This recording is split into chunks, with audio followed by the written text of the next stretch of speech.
And we are live right now on YouTube. If you're watching on the replay, make sure you hit the like button. This is D-Style Boxing. I'm being joined by Joe Habib, of course, from Ringside Reporter, and, of course, manager Glen Jennings. He's the manager of the legendary Kostya Tszyu, Hall of Famer, and his sons, Tim Tszyu, Nikita Tszyu, and also Shannon O'Connell. How you doing, Glenn? Good, mate. Good. Nice to chat with you guys. For sure. Are you managing any other fighters at the moment? No, mate. That's probably the length that I'd want to go to. I'm a big believer in giving 100%, so you can't stretch yourself too far. Well, there you go. There you go. Well, then let's go ahead and get this one started here. I want to start with because I was a big fan of Kostya Tszyu growing up, so I kind of want to start with that, if you don't mind. Yeah, no problem. How did you get started with Kostya Tszyu? Like, what's the story behind that? It's an interesting one. When Kostya first came to Australia, he was in Sydney with Johnny Lewis at Newtown Police Boys Club, and I live in Newcastle, which is about 2 hours north of Sydney, and I got asked to go down and bring Kostya and Johnny up for a Police Boys function. So, I picked him up, mate, and he sat in the back and he couldn't speak a word of English, and we sort of tried our best to communicate. Wasn't easy. Did a bit of drawing and a few little scribbles, and I was in and out of Sydney all the time, so I just checked up on him. We became mates first and foremost, and still are to this day, and the business just flowed from there. Okay, all right. And like, I'm sure you get asked about a lot of fights, but one that's interesting to me. Unfortunately, he beat up my hero, right? Chavez. When that fight was made, like, of course we know, Chavez is still a good fighter, but no longer in his prime. He wasn't a top guy anymore. But how was that though? Like because he was still Chavez, right? So like, how was that process going into that fight? It was, you're dead right. There was some talk during the lead up to that fight that it wouldn't get sanctioned because some of the sanctioning bodies believe Chavez might have been in danger and was past his due date. But from our perspective, it's hard not to take that opportunity against someone with such a legendary history, and he was still such a danger and still potentially a great fighter. You never really quite know, do you, when somebody's going to reach the end of the line? But so it was destined to happen. But yeah, there was some talk around that negotiation that it might not happen, that the sanctioning bodies may decide against it. Okay. Now I believe that fight, if I remember correctly, was in Arizona. Correct. So there was a lot of like, how was Kostya Tszyu like? Because there was no social media back then. So how was he received by the fans there? As expected, there were a lot of Mexicans in attendance at the press conference, at the weigh-in. We didn't have a lot of supporters over there. I recall that you couldn't hear yourself think. The Mexicans, he was a god to them, and rightly so. And his support was just outstanding. They were okay. There wasn't. I wouldn't say there was any bad blood. It was just tribal type stuff, and they were right behind him. And we enjoyed the process, and I'm sure they were disappointed at the end result. No, definitely. I was heartbroken, but it is what it is. That was actually my introduction to Kostya Tszyu when he fought Chavez. Okay, right. Yeah, it wasn't what you'd call it. Wasn't for me. It wasn't what you'd call a fantastic fight by any means. It was an interesting fight. There was a lot of interesting stuff that happened in the background after the fight. There was a lot of dramas in the crowd and a lot of fights and the likes that carried on well afterwards. And we actually got locked in our dressing room for a couple of hours while it died down. And I recall when we drove out, we went out with a police escort, and there was some talk earlier on. There was some problems. We had a lot of police around us for that fight, but when we drove out, I recall looking out onto the grounds, and there was a there was plenty of guys laying down on their stomach with their arms tied up behind them, if you know what I mean. So a lot of arrests were made. Man, that's crazy. Very emotional day. Right. It only had a smartphone back then. You could just record it. Yeah, that's right. Glenn, I want to ask you, because we hear so much of like fights not getting made and the blame game gets thrown around, rival promoters, rival networks. But then we also hear that if the fighters really want the fight to get done, it's going to get done. But this seems to be, like I said, a lot of moving parts.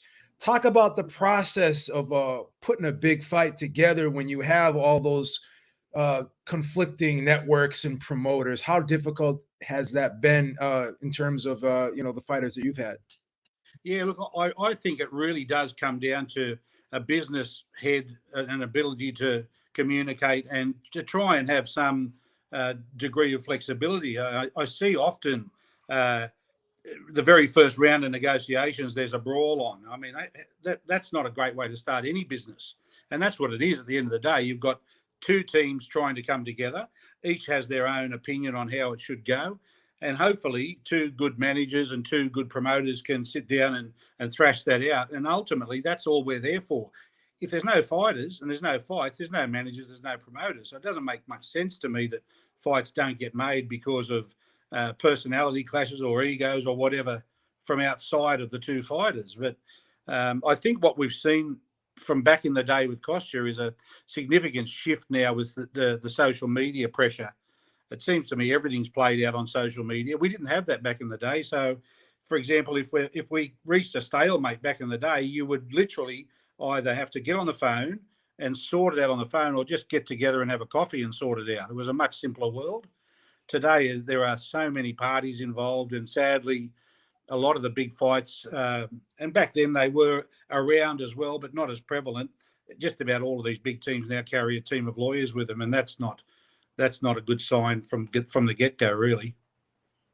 Now, has the social media kind of been a blessing and a curse because it does put the fighters out there, but also they put too much of the business out there as well, too, and that sometimes can be a deterrent as putting the fights together as well. Yeah, it's a double-edged sword in everything. In life, it's a double-edged sword. It can be brilliant for marketing your product or your brand or your fighter, and it can be destructive on a personal level to the same people. But the reality is that every fighter now can sit at home and basically second guess what might be going on with managers and promoters. And remember, the fighters people have direct access to them as well. And we could be negotiating for a fight, for example, with Nikita and one fighter, and unbeknownst to us, there's 3 or 4 other fighters who've gone direct to Nikita and made offers. And so you've got to work through all of these different channels now to get to the point. I do think the managers today have to be fairly au fait with business and have a clear understanding of who's in charge of that process. Otherwise, it will get bogged down and no one will get anywhere. And we're seeing that more and more with some of these big fights that just, for whatever reason, just can't get to the ring. It's frustrating to see as a fan, but imagine how frustrating it must feel for some of the fighters. Are you a big fan of a fighter signing a long-term deal with a promoter, or even having that promoter lock that fighter into a network like Joshua's locked into the zone, Canelo was locked into the zone as well? Does that kind of log jam things up a little bit in terms of trying to make big fights because you can't always do those cross promotions? Yeah, it's a difficult one, mate, because you've got to look at it.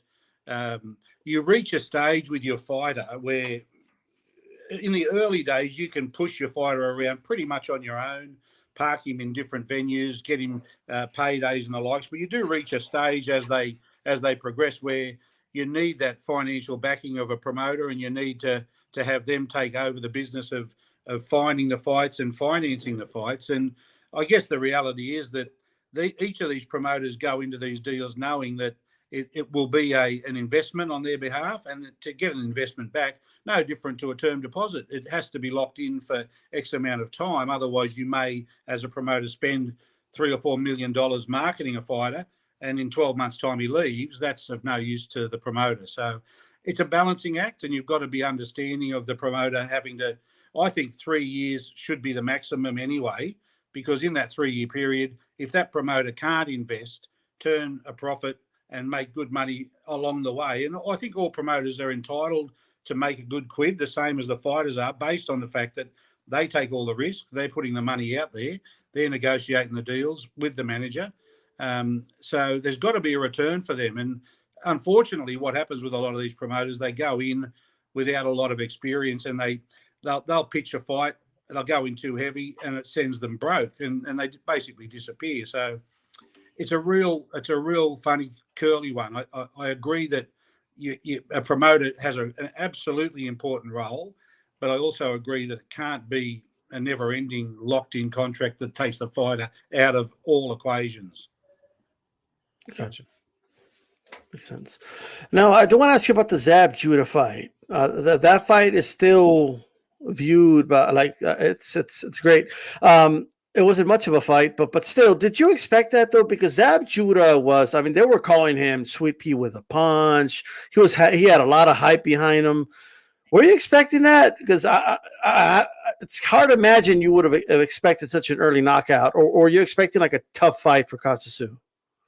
Well, look, we went over there knowing full well that he was the next big thing. I mean, pre-social media, a funny story about that. It was MGM Grand, and we arrived on the same day but earlier, and we had a minivan, but there was 7 of us, and we just checked in and went up to our room. Not too much fanfare.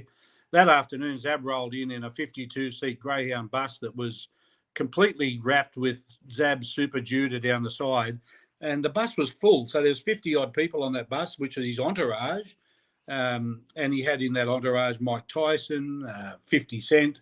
So for us, it was like, wow, this guy is the big deal.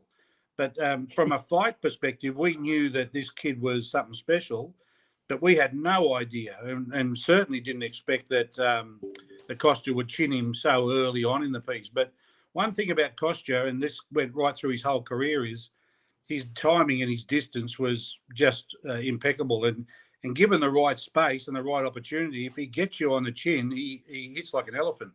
And Zab certainly experienced that. Yeah, he did. Have you seen the Never Play with Matches video? Which one? It's called Never Play with Matches. It's about that fight. No, I haven't. Okay, I gotta say it's hilarious. I gotta send it to you, but yeah, that'd be good. Because the comedian says because Zab stood up and it looked like his feet were on skates, and he said something to the ref, and it went back down. Yeah. So the comedian says he told the ref never play with matches, and he fell back down. But the comedian does a better job. It got pretty chaotic in the ring. I recall Jane 80. He grabbed Jane 80 by the throat, and they threw the corner stool across towards us.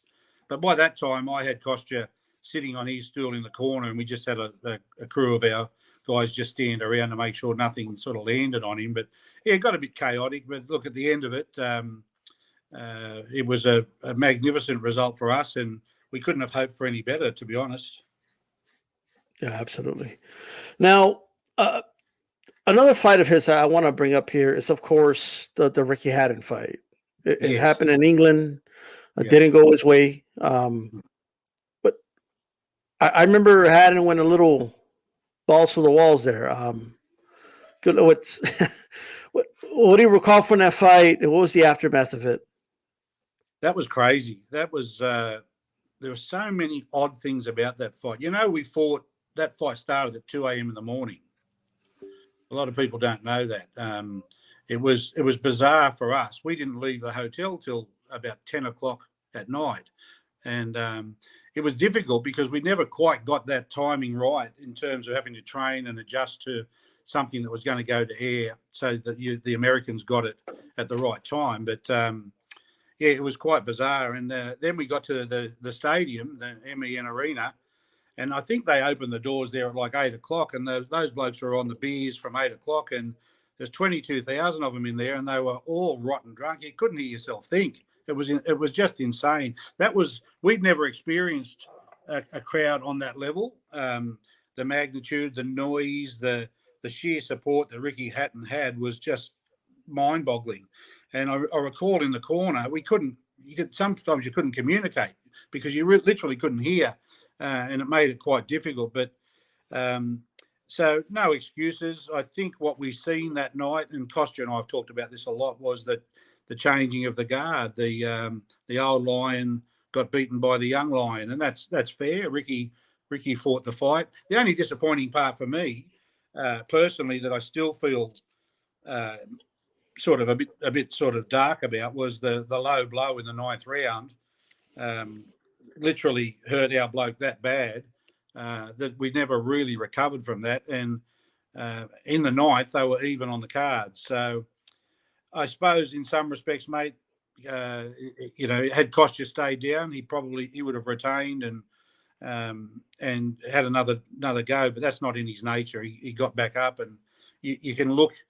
I've watched it a few times. You watch those last few rounds before he didn't come back out, and he got a very wide stance for a reason. There was a lot of swelling, and he was in a bit of strife there. So that was unfortunate, but, that's life in boxing. You reach a time where you get old pretty quickly, and the young fella came with no intention but to win. Glenn, I want to talk about the female boxing scene because so much is talked about in the UK when it comes to the females, but Australia has a lot of good female fighters as well.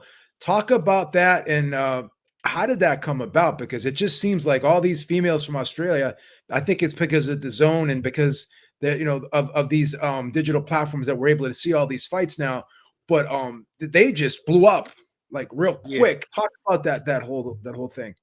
Yeah, you're dead right. I mean, worldwide, the female boxing's red hot at the moment, and it's because there's a degree of quality that's just sort of appeared literally in the last 2 years, and everyone's sort of questioning, well, what's going on? Where did all these girls come from? But Australia's always had a very, very strong amateur fight program, and we've always done well in Commonwealth and Olympic Games. Well, it's not winning gold medals because we don't have the population that these other, like the USA has, to pick from. Our girls have always stood up and done really well, and there's been a few girls that have been around in the game for quite some time who've led the process, and we're just fortunate that they are now on the world stage, and we've got all these young girls coming through that are showing such promise, and I'm sure we'll have in the next few years a lot more world champions, and it's a great place to be for the girls at the moment. And as you know, I manage Shannon O'Connell, and we've secured her world title fight in the UK, December 10, against another Aussie, Ebony Bridges, who is a relative newcomer to the sport. I think this fight might be her ninth fight. So in some respects, for me, 9 fights in is almost still in the rookie stage. But credit to her, she won a world title, and now she has to defend it, and she'll be defending it against probably the best that Australia's produced. So you would say Shannon is one of the best Australian female fighters that are out there right now? Yeah, I would think so. I think realistically, Shannon's towards the end of her career, and age catches up to everyone. But I would challenge any of the girls in Australia to go with Shannon and stay with her in a sparring session or a training session. I doubt very much that there would be anyone that could go with her. I'd probably back her against most of the guys, to be honest. So she sort of stopped the clock in terms of growing, of being too old to box, because she's still fighting young'uns and she's still toweling them up and beating them convincingly. And we're really excited because it's taken some time. I've only had Shannon with me now for about going on to 12 months shortly, and in a short time frame, we've pretty much turned her whole her world around and got her this world title fight. So we're very excited for it. It's a bit of a shame that we've had 2 great opportunities with 2 Aussies in the UK. It's quite weird, but that's what happens when you go to first bid. Yeah, and I just want to speak on that too, because you see sometimes a lot of UK fighters will stay at home. They'll fight all their fights on the domestic level. Same thing with the fighters in the United States. But I do notice not only with your fighters, but a lot of the Australian fighters, they travel abroad, they put themselves out there. How important is that? Do you feel for a fighter to be able to fight abroad and travel and just put themselves out there? Because as you said, even though Australia does have some big stadiums, it does have a smaller population than some of these other areas. So talk about that, like just having a fighter be well traveled. Absolutely. Well, there's to be a professional today, you have to have that ability to adapt to not only what happens in the ring, but what happens in the lead up. Where are you going to fight? What continent are you going to be on? How do you travel? Are you okay to take a small team, whatever you can afford? I mean, there's so much comes into it. It's not cheap to move a team around the world today, and all those things come into play. But I just think that you can't beat. And I'm very big on taking my guys across to the United States for camps as often as we can, because there are levels to this. And in Australia, you clean out your divisions domestically very quickly. There's nothing left. You either take the plunge and head overseas and move on to the next levels, or you just sit on the branch back here and not really move forward. And in boxing, that's a no-no. You can only move forward. You can't move sideways. You can't move backwards. So that experience of just traveling, that experience of living in another country, that experience of dealing with other countries' cultures, and all those things that come into play is part and parcel of making a true, well-rounded professional in any sport. And in boxing, you've got to go where the best fighters are. If you want to be a world champion, you can't sit on your lounge at home hoping that they're going to come to your door. If you win that belt, absolutely, you can defend at home. But until you've got it, you're at the hands of whoever carries it. And today, that can be anywhere. If Tim Tszyu does win the title, would you like to have him showcase a title fight back in Australia, or would you like to see him fight stateside for a while and continue to build his brand up here? Yeah, plenty of opportunities for Tim. He's really come to the fore now. Tim's pretty much regarded as the face of Australian boxing. His supporter base and the business model that we operate for Tim has been so successful. So we could quite easily have a defence at home, and it really depends on who gets lined up first. Across, obviously Tim wins these 4 belts. He's got 4 mandatories, and we have to look at who's in line and what order they're in line. And some of them may well suit to come to Australia. Obviously, if it's a fight that makes commercial sense to fight stateside, yeah, we love America. I've spent so much time. I think my next trip to America, which is coming up very soon, is about my 115th trip across my life. So I've been back and forth there so many times. It's like a second home for me. So we love America, and we love what America brings in terms of boxing, because there's a certain excitement level that the American fights bring that Australia is working very hard at. We've got great promoters at No Limits, and they are bringing the American pizzazz and setting a whole new standard over here. So I think some of our No Limits cards are on par with some of the world class level fights we see come out of UK and the United States. So we're not far behind, but yeah, we'll be there, mate. We'll be in America for sure. All right. Now, interesting question for you. Which fight was easier to get done? Tim Tszyu against Jermell Charlo, or Shannon O'Connell against Ebony Bridges? That's a good question. That's a very good question. I would have to say, in terms of getting it done, it was probably Charlo, based on the fact that we knew we were mandatory. We knew it was coming. Everybody accepted the fact that it was coming. There was a couple of challenges there from some of the other mandatories, but we knew we had the wood on those guys. So it's always a matter of, if you're professional and you put everything in place and you treat it as a business and you be respectful to everyone involved, you tend to be able to get over the line. So Charlo happened. The only issue with Charlo that we really come up against was trying to find a venue and an available date in what is probably the most busy period of top-level elite boxing that I've ever seen in my life. There's just so many huge fights on for the end of 2022 that we basically sort of had to get in line, and we went with January 28. So I think Charlo was probably easier in that regard. But in terms of Matchroom, we tried to get a deal done. That never came to fruition. We went to the purse bid and we lost it. And there's been a bit of back and forth since then and during the process on some appeals to try and not do this fight. And they were hoping that they could do a voluntary. But we just, again, stuck to our guns and said, we're only asking the IBF to enforce their own mandate. We weren't asking for a change in the rules. We just asked that they follow their own rules. And ultimately, that's what happened. And there'd been no mandatory on that belt for quite a few years. So we were entitled to say that Shannon shouldn't be overlooked for a mandatory, because should that voluntary beat Ebony Bridges, we're back to square one. So yeah, well, so some interesting things with the women there, and I know things happen. Maybe a lot of things are circumstantial, but when Bridges fought Courtney, it was strange that they were fighting for a vacant world title, because Courtney was coming off a loss and Bridges hadn't fought anybody. And at the time, if you look at the rankings at the time, Shernica Johnson was a current 122-pound champion, and Shannon O'Connell were ranked higher. Technically speaking, Shannon O'Connell should be the reigning WBA champion right now, right? But correct. She didn't get that chance. I mean, it is what it is, right?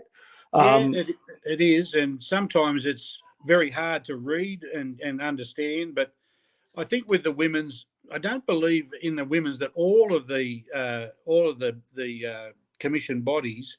My understanding is some of them don't even have mandatories, so that makes it quite difficult in terms of who should be next in line. You know, there's still number ones, twos, and threes, but if they don't have, if that number one's a mandatory, indifferent to the IBF who do have a mandatory. So we had and we got on very well with them and presented our case that Shannon had been mandatory for the IBF for quite a few years, and we couldn't understand why there was this sort of overlook. But look, at the end of the day, I think it's just because we put our heads down with our promoters here and said, this is what I want for Shannon, and we went after it in a business-like manner, and we got it done. So okay.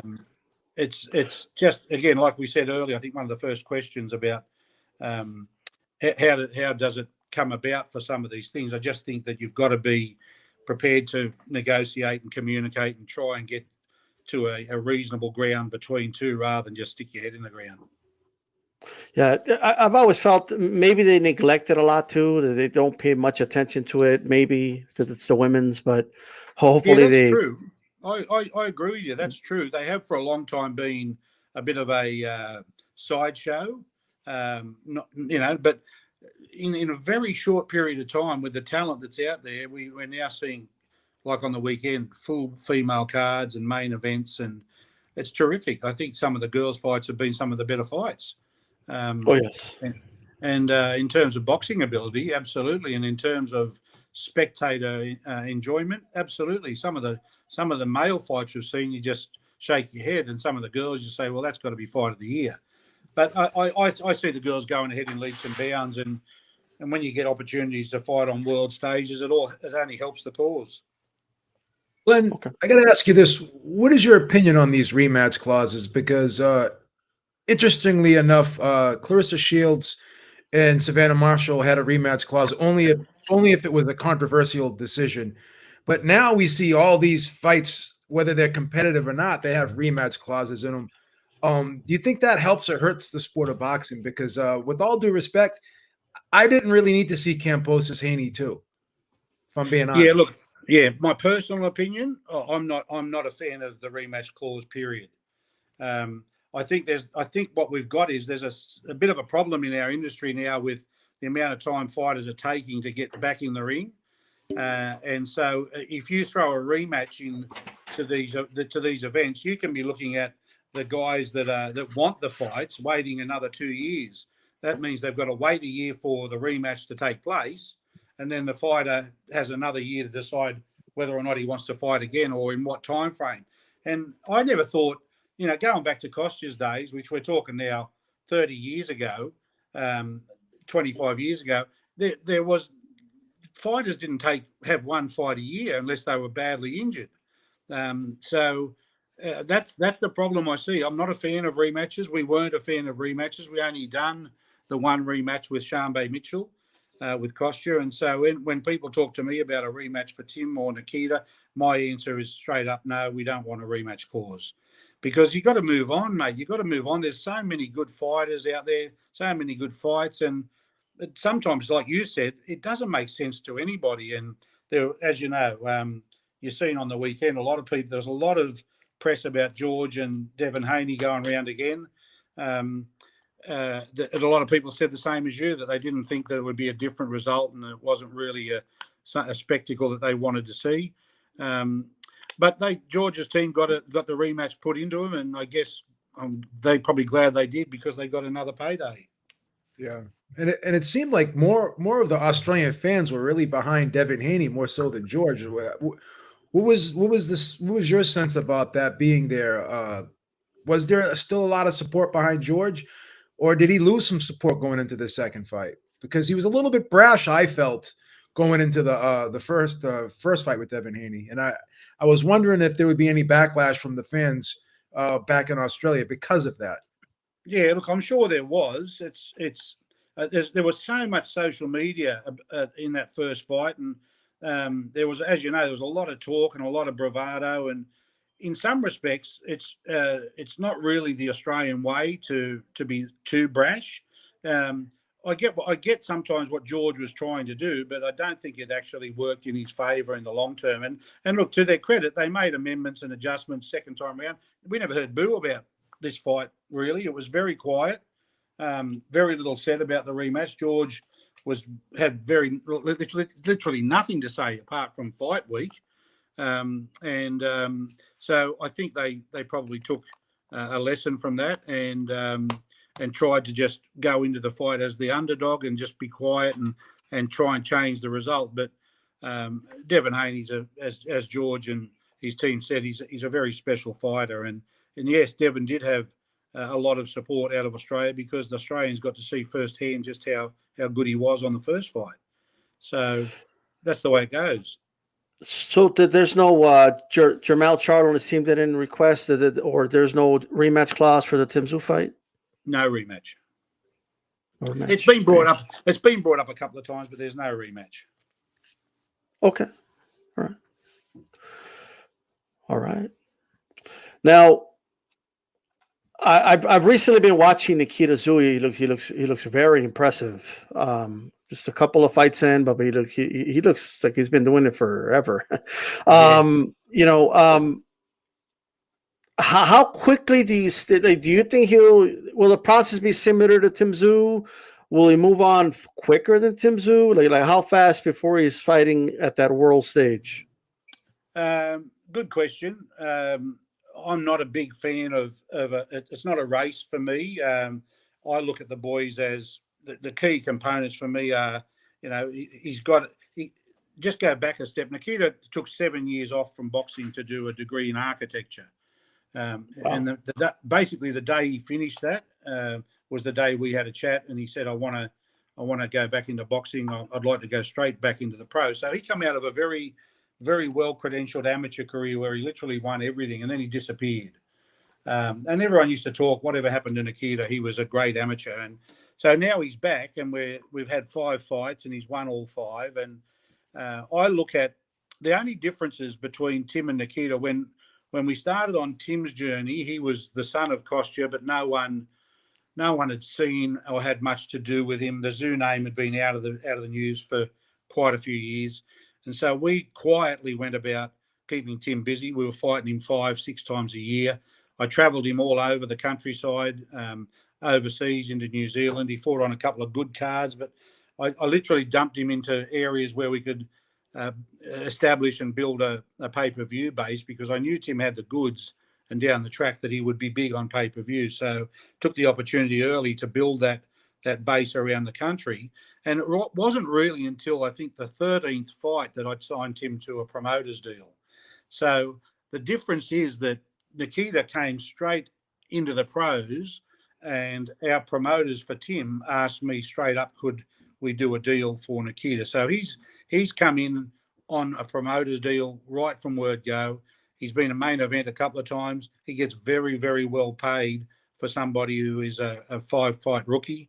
So he is, in some regards, steps ahead. But in terms of the process and the roadmap ahead, it won't change. I won't rush Nikita into anything too big just yet, because I need him to mature and learn, get back into the craft, and ultimately learn how to be a pro, because he's never been a pro. And so, I also mentor him on the business side of it. All my fighters I set up in their own businesses, their own companies. So it's all about, health, welfare, and their future for me. So I think what you'll see with Nikita, he'll fight 5 times a year. And once I get him through the 10 fights, which will be the end of next year, we'll start looking at regional belts, Commonwealth belts, and then much like Tim, he'll work his way up to 15 or 16 fights. And if he does as well as Tim, and I expect that he will, then we'll certainly be looking at kicking him onto the international scene and seeing what's available for him and see where his rankings sit him at the time. Okay. Well, the kid's looking impressive, so I can't wait to see more of him for sure. Now, so I know the story of Tim, obviously. There's a connection with his dad and then his brother. What's the connection with Shannon O'Connell? Like, how does she come on board with you? Well, that's totally left field with Shannon. All that happened there, very simply, she'd been through a pretty bad time, and I'm sure she's probably already had this chat with you, but she'd been through a pretty bad time and things weren't working out, and she'd had a fallout with her manager. She lives in Brisbane, which is about a 10-hour drive from where I live. And she was in a very dark place. And I was in Sydney with Matt Rose and Tim for the Inoue fight. And a mutual friend rang and said, could I have a chat to her?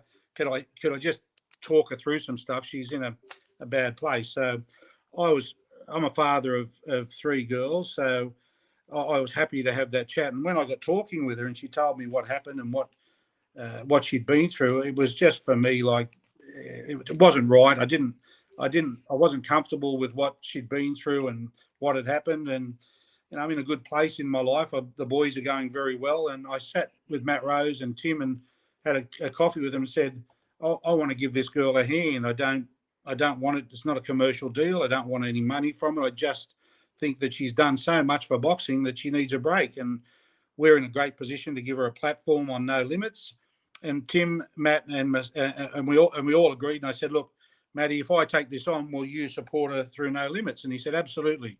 You manage her. She's in with us. So I rang her back and I said, and she asked me, would I manage her?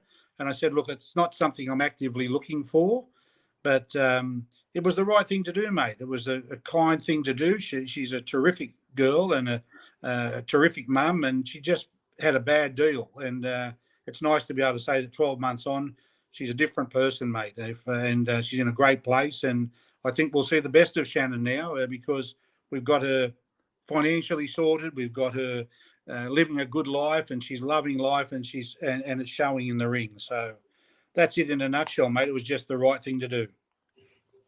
Awesome. Okay. And now I have one more question for you. So in Tim's last fight, he was in there with a good fighter, Gachet. He got caught. Yep. When he went down, what's going through Glen Jennings' mind? What's going through your mind when he hits the canvas? I'm not one of those guys that gets emotional or worried. I don't know what it is. I can honestly say in all of Kostya's fights in the corner and ringside, I never felt worried. The Tszyu boys give you a sense of comfort that they've got this under control, and until, of course, they don't. And then it's too late anyway. But I seen when Tim went down and I caught him a quick look that he was clear-eyed. There was no issue. It was a good punch. It was more of a shock than anything, but he just got up, shook it off, and then took over and controlled the fight from then on. So no worry for us. Even Coach Igor just said, wow, that was a good shot. And that was all we talked about. And we just got on with it. What message do you have for anyone who's overlooking Tim Tszyu in his fight? He's fighting a great fighter in Jermall Charlo, the undisputed champion. But for anyone who's thinking, I think Jermall's going to take it, what are they overlooking here? I guess the big thing for us is that he's a very special athlete, Tim. His ability to pressure you without putting it on show is quite dynamic. The DNA that runs through him for his timing and his distance and stuff is there.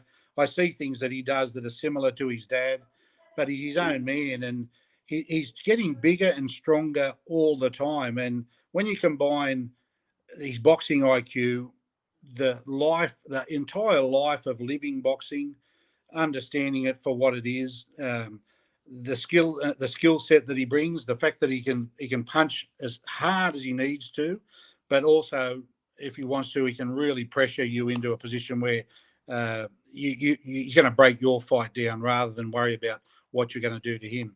I would think that I'm confident that we take all those belts home with us.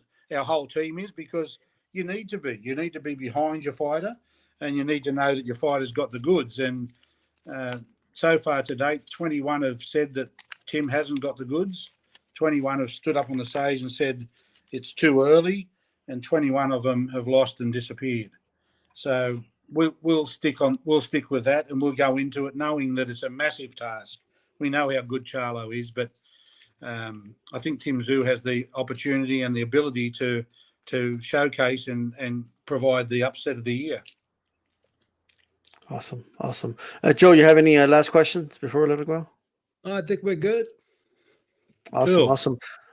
All right, Manager Glenn Jennings, I appreciate you, giving us your time over there. It's Friday. It's Tuesday morning over there, so you're over there in the future.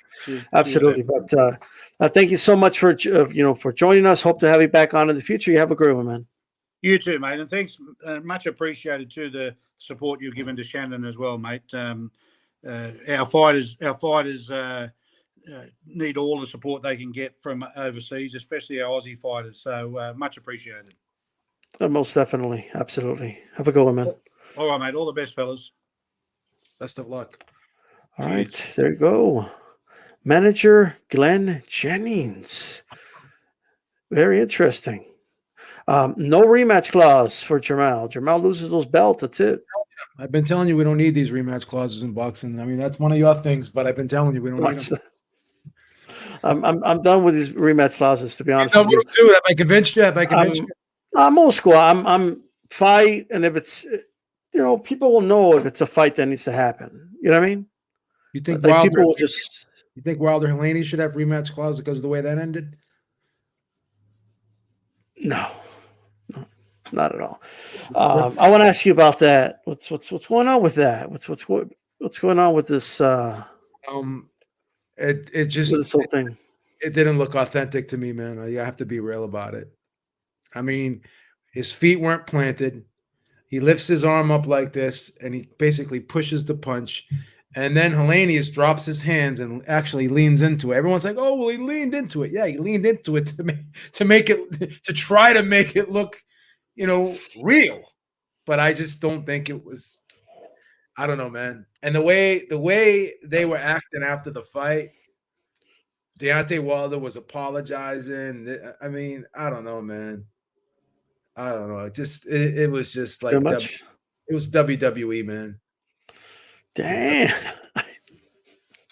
A lot of people won't say it. They want to say it, but that's the good thing about being a man that got nothing to lose. You can say what you want. I got nothing to lose, man. So you're saying Christine was right? Christine was right, man. I don't want to name drop, man, because I don't want to put her in a bad position. I don't want her to get. Well, I mean, she said it. I mean, like, it is what it is. But I don't know. Like, I just think weird things happen, right? I don't think you need to wind up a punch to knock somebody out. You just got to catch him at the right moment, and he's lunging in. Yeah, but you have to plant your feet, though, don't you? Well, maybe he did. It's just like a quick split second, like wow, like a ninja, like a cobra. Wow. You know what I mean? Whenever you lift your arm up like that, Bruce Lee had the 6-inch punch. I want to hear Bruce Lee, man. That's he could do it with 12 inches. You know what I mean? You just confirmed it, man. You're comparing the fight to a staged Bruce Lee fight. You're comparing this fight to a staged Bruce Lee fight. Look. Brian believes that Bruce Lee would have knocked any man out with a 6-inch punch, but he doesn't believe that Wilder can knock out Helenius, right? He knows Bruce Lee was an actor. When have I ever said that he can knock out anybody? Like what did Bruce Lee say? With a 6-inch punch, you can knock anybody out. When have I ever said these style? What? When have I ever planted said his that? feet like a split second plan, like wow, you know what I mean? Look now. All I know is Deontay Wilder. It was the anchor punch. Remember Ali said the anchor punch? Deontay Wilder and Robert Helenius will get nominated for an Emmy for this. And they deserve it. Not really, because you don't think the acting was good enough. But you're making it sound. Well, it fooled all you guys, except for me and Brian. You know what? Remember when Ali hit? It was he's like it's the anchor punch.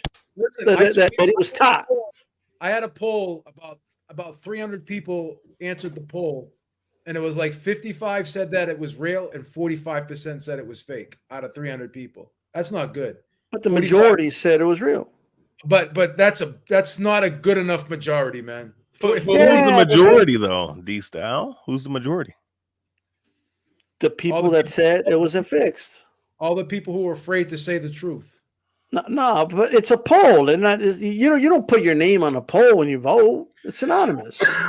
Look, I'm gonna just say this, right? I have the IP addresses. They know that. I'm gonna say this. When I saw the knockout initially, I was like, "Wait, what?" I'm like, "What?" Huh? And then when I saw the replay, this dude. Wilder's like this, boom, and it deflect. Here's the thing. And people keep talking about physics, right? Because I've been going back and forth with people about this shit. I'm gonna use two examples. Rolly Romero lunging forward against Tank Davis. He caught a left uppercut or whatever, which was a whole lot more clean. It was legit. Right? It was legit, right?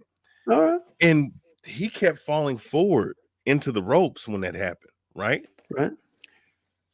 Sergio Martinez versus I'm gonna do a video on this because obviously people are where Ryan's going with this. He's a fucking genius. This is what you gotta listen. Bring it.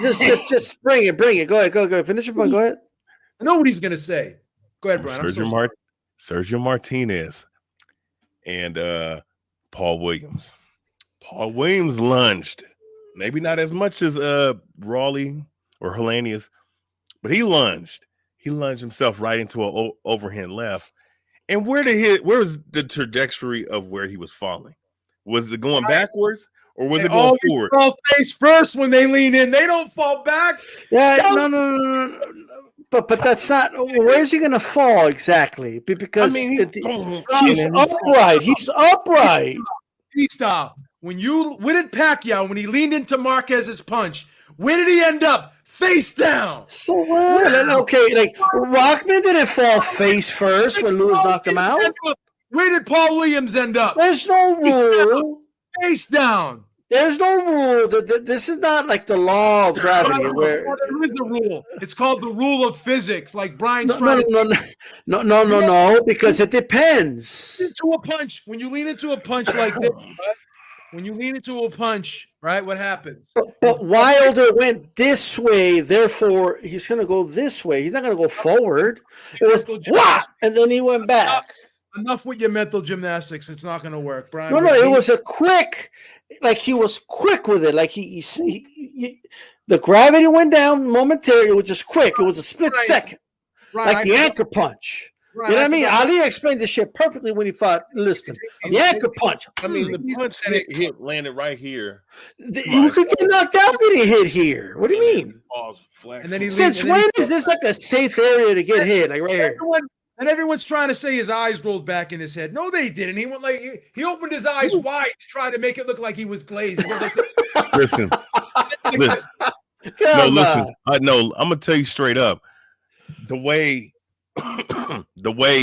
Paul Williams looked when his eyes were still open, flat face, that shit was real.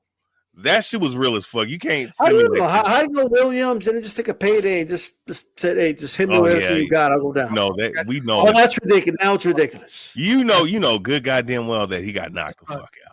I do know that, but I mean, anybody could say anything about anything. Like I could say that Brian is a genius because I forgot to say that yesterday, Brian. I should have, Brian. We forgot about that yesterday when you. Okay, so why did Haney go flat on his back against Pacquiao then? Well, why did he go forward? He got put. Well, look. His theory's already falling apart. His Hatton didn't lean in. He stood straight. You know why? And little Penny went back because Pacquiao's punch was so powerful, just like Wilder, that he sent him back on his back. You know what I mean? Hatton didn't lean in face first. What do you mean? All Hatton did was lean forward. What are you talking about? Hatton didn't lean. He was leaning the whole time. He didn't lean in face first, and plus he did. And then he did went down. He did go down face first. It was identical to Pacquiao's. He did go down face first. No, the first two knockdowns. Oh, Joe. Hey, you know what? He went down face first. It was identical to the Marquez knockout because everyone did the memes. They did the same meme that Hatton, and they did the meme Pacquiao. That last knockout, Hatton went down face first because he leaned in like this. Listen, I've been in fights before. When I leaned in and I got hit, I went down face first. Oh, come on. I went down face first. I never got down face first. When I was sparring with that 14-year-old a couple years ago, I went down face first. Look, I'm gonna tell. Hey, you know what? That's a perfect. You know what? That's a perfect example, right? Because let's deal with the Mayweather Hatton knockdown. Right. Hatton lunged forward. Mayweather hit him with a check hook. Where did he go? He fell on his back. I'm watching it right now. No, D-style. He fell right. He fell face first. Ricky Hatton went sideways actually, then on his back. I'm watching it right now. This ain't Fat Joe lean back.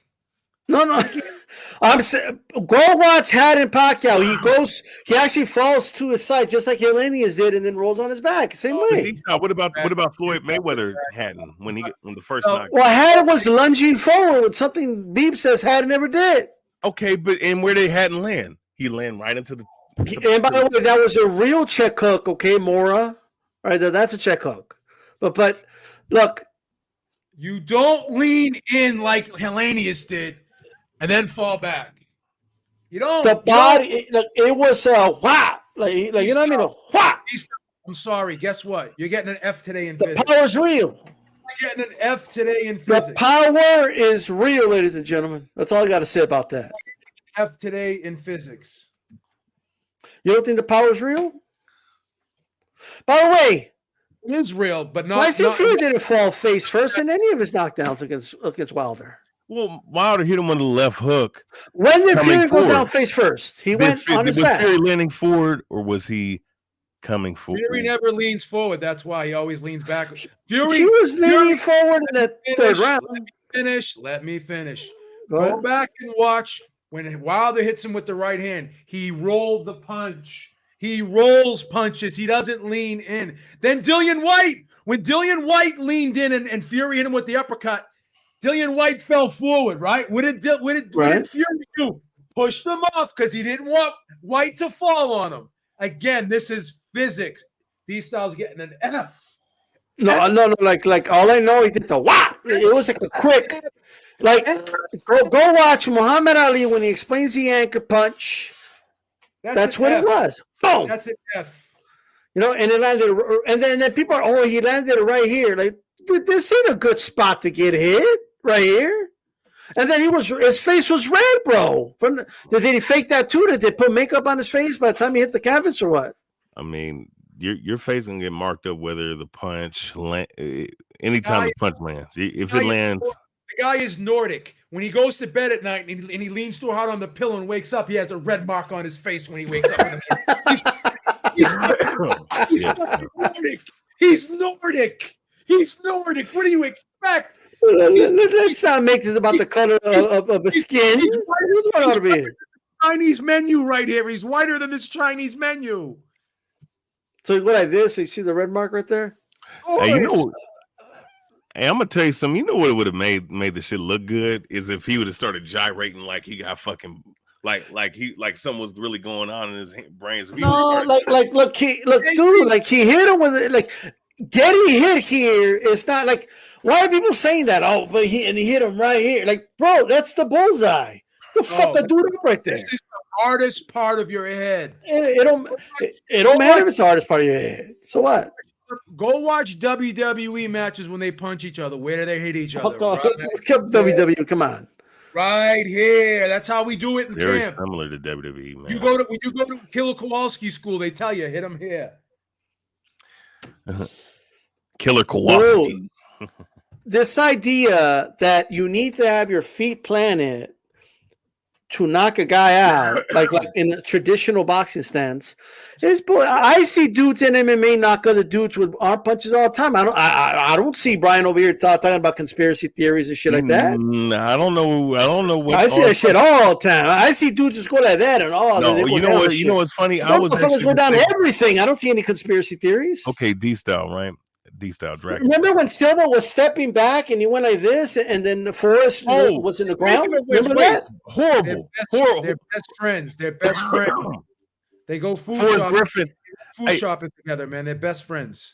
Forrest Griffin was lunging, and he leaned in and Silva hit him with the right hand.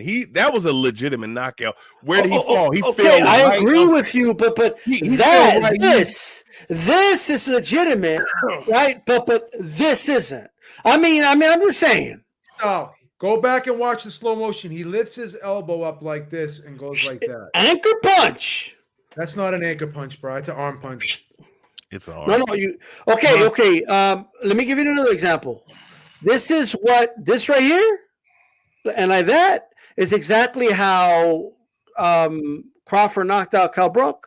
No. Yes, he extended his elbow out, then he went like this. Yes, he did. It was a 45 degree. I'm going to teach you something. When you do that, your elbow is 45 degree and you torque it like that. You can't go like this and go like that. It becomes an arm punch. Wilder has long limbs. He could torque it more than a Crawford can. What do you mean? In the gym, you know what Mike needs to do? Put your foot up against the wall.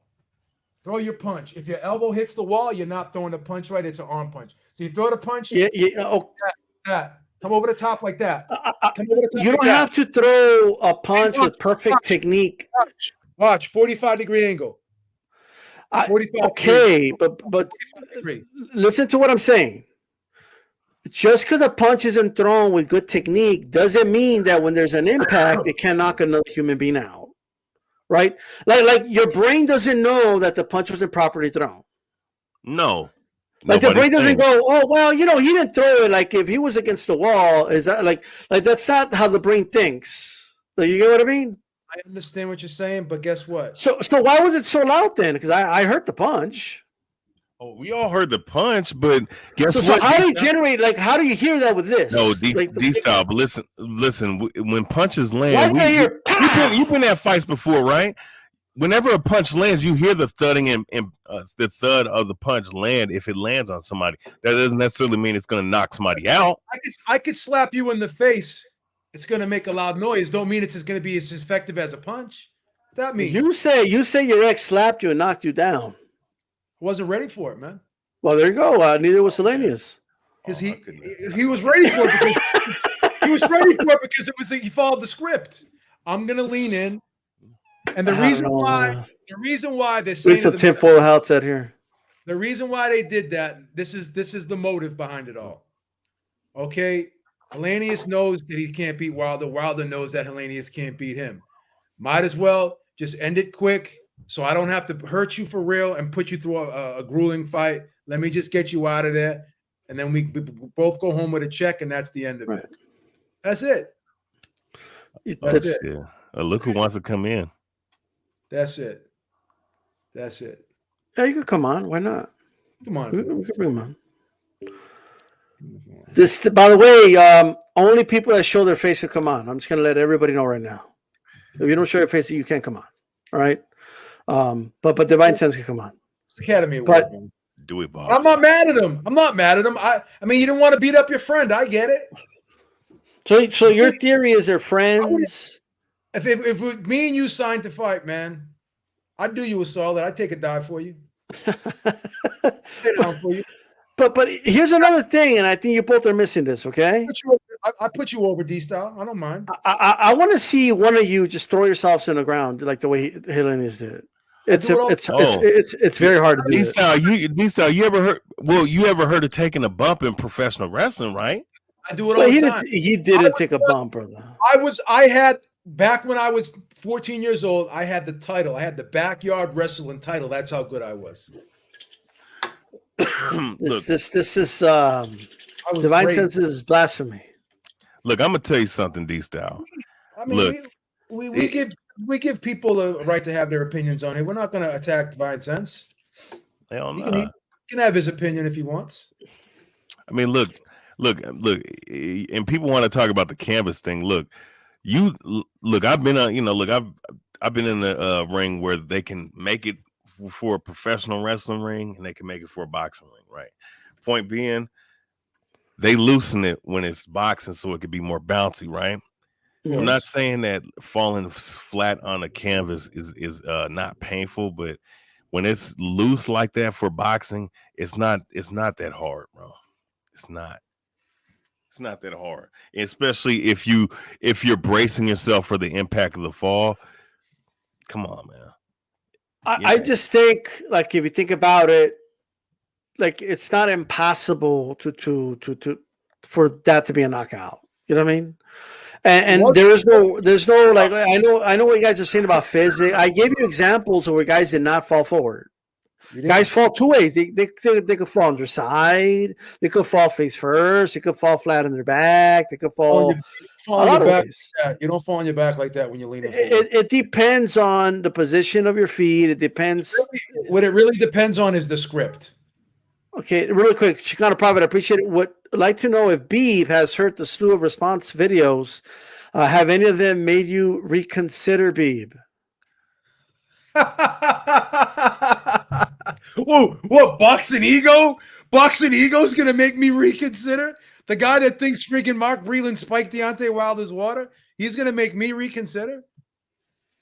The guy that thinks Tyson Fury went through an airport with fucking egg weights in his gloves and the metal detector didn't go off. Oh man. Well, what about there was some responses out there, indirectly, but they were saying, people saying that the fight was fake, but I mean they were talking about you, but they can't harness the power of the Beeb. They can't even say his name. Are you the people? Do you represent the people? Is that why the same people say? Beeb is the king. Beeb is the king of the Anvils. The second of his name, Beeb. The king of the Anvils. They don't even want to say his name. He's the king of the Anvils. The House of Beeb. The House of Beeb. So what's the animal of House of Beeb? Like what's the spirit animal? What's the spirit animal for the House of Beeb? Sure. A hawk or what? Or like an eagle? Tiger. A tiger. Okay. Tiger. Oh man. Tiger. So some people saying that they think it was fixed. T-Street controversy shows a freeze frame which shows the impact. Looks legit, says boxing P. T-Street said it was fixed too. But he's saying that he went over it frame by frame. But he said it was fixed. You said it was. Well, that's what his title said. The title of his video. Yeah. So, I mean, I don't know. We got to talk about this because there's no boxing coming up this week, so we have to talk about something.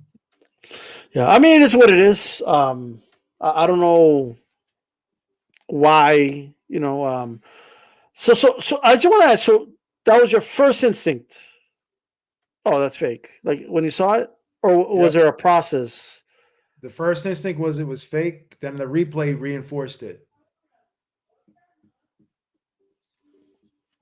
When I saw it in slow motion, it reinforced it.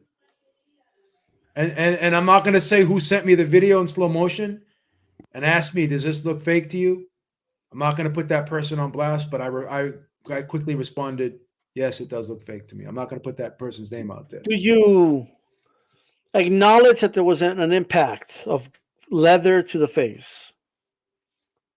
Yes.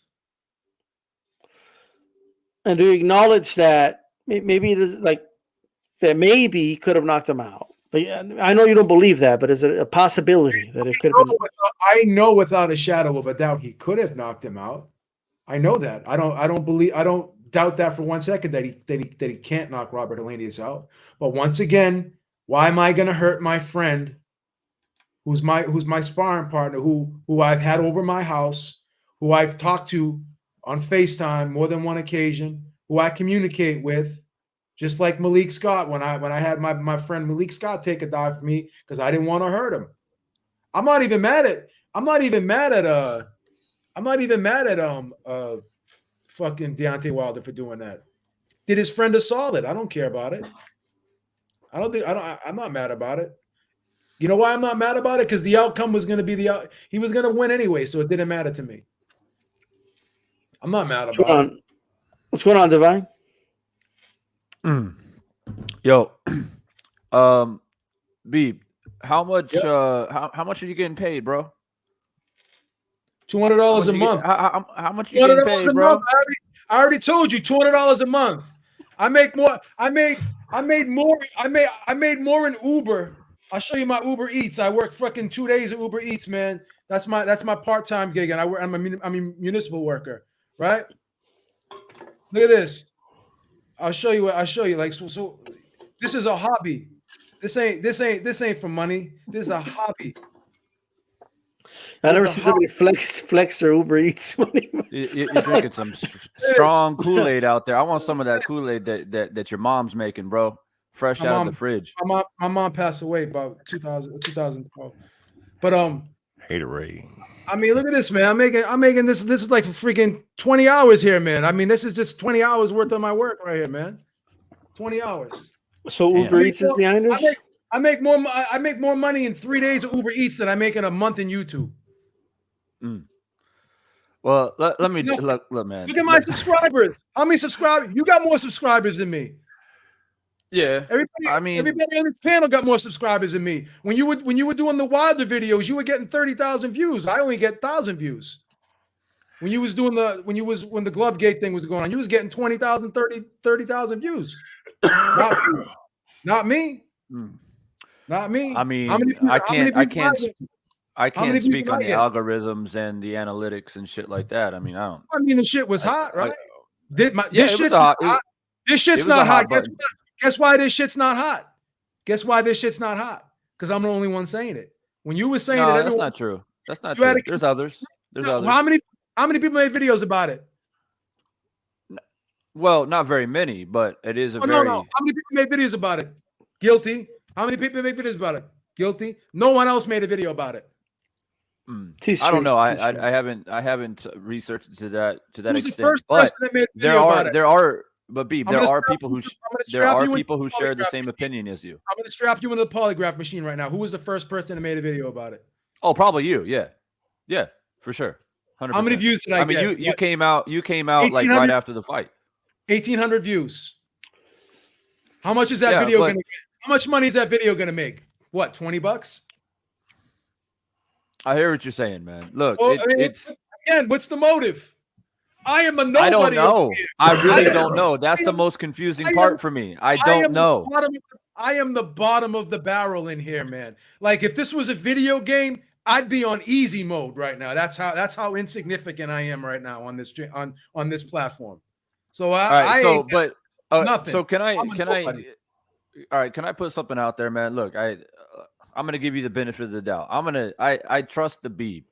The Beeb is speaking from the heart and speaking how he feels. He has no motive. I love Deontay Wilder. I feel he feels the way he feels. I saw what I saw. I'll take your word for it, right? I'll take your word for it. But this is my thing, right? I went live about this last night. It got pretty heated. There were a couple people that dropped in and was trying to debate. So that's why I was saying there are people that share your opinion. Now, you may have opened a can of worms. I don't know if it was a direct result from your video or not, but nonetheless, a lot of people out there think the fight was fixed. So 45%. I had a of poll the poll. Yeah. 5%. But this is my thing though. Like, I know last time I went on your show, right? That day you went live, I went on. Yeah, you did. And I hadn't really watched the video I watched it live in real time. I watched a couple of replays, and then you said, "Hey man, watch the slow motion." And so at this point, I've already watched like at least 5 different angles. I've watched it in full time, real time, slow motion, frame by frame. And I'm just not convinced that Helenius took a dive. I'm just not. I mean, I've looked at it every possible way, and unlike the other people that were mentioned in the chat, like the egos and all the boxing egos and all these other dudes, like I come on here and I talk to you guys. Boxing ego hates me. So, He blocked me. So this is not out of hate or anything like that. I also, just like you, Beeb, I speak from the heart and I say what I feel and what I think. You know what I mean? So that's what I'm doing. But my biggest issue is on whether you thought the fight was fixed or not.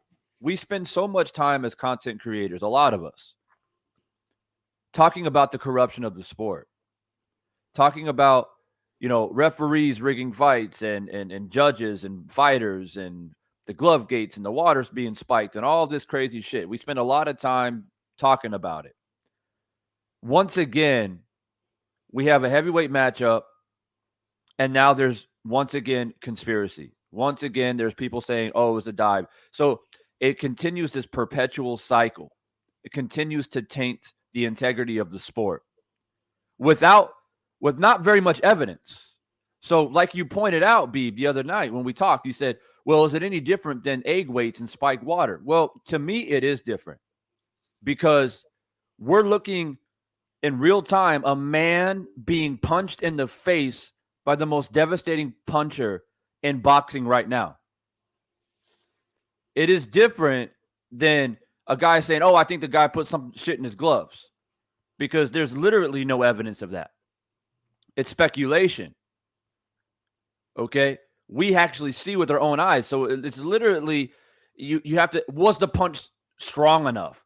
Did Helenius do a good enough acting job? I mean, there's so many different elements that you have to pick apart to say that if it was rigged or not. So Brian, it's not the same. It's not the same to compare it. Similar. I never said it was the same. I said it was similar. Brian made a good point. Brian made a good point. And I didn't pick up on this. I got to give Brian a lot of credit because this made all the sense in the world. And I'm a little bit mad at myself for not noticing this first.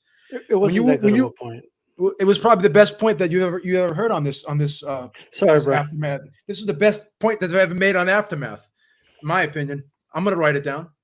It's gonna be a trivia question. What was the best point ever made on Aftermath? I'm gonna say Brian's point.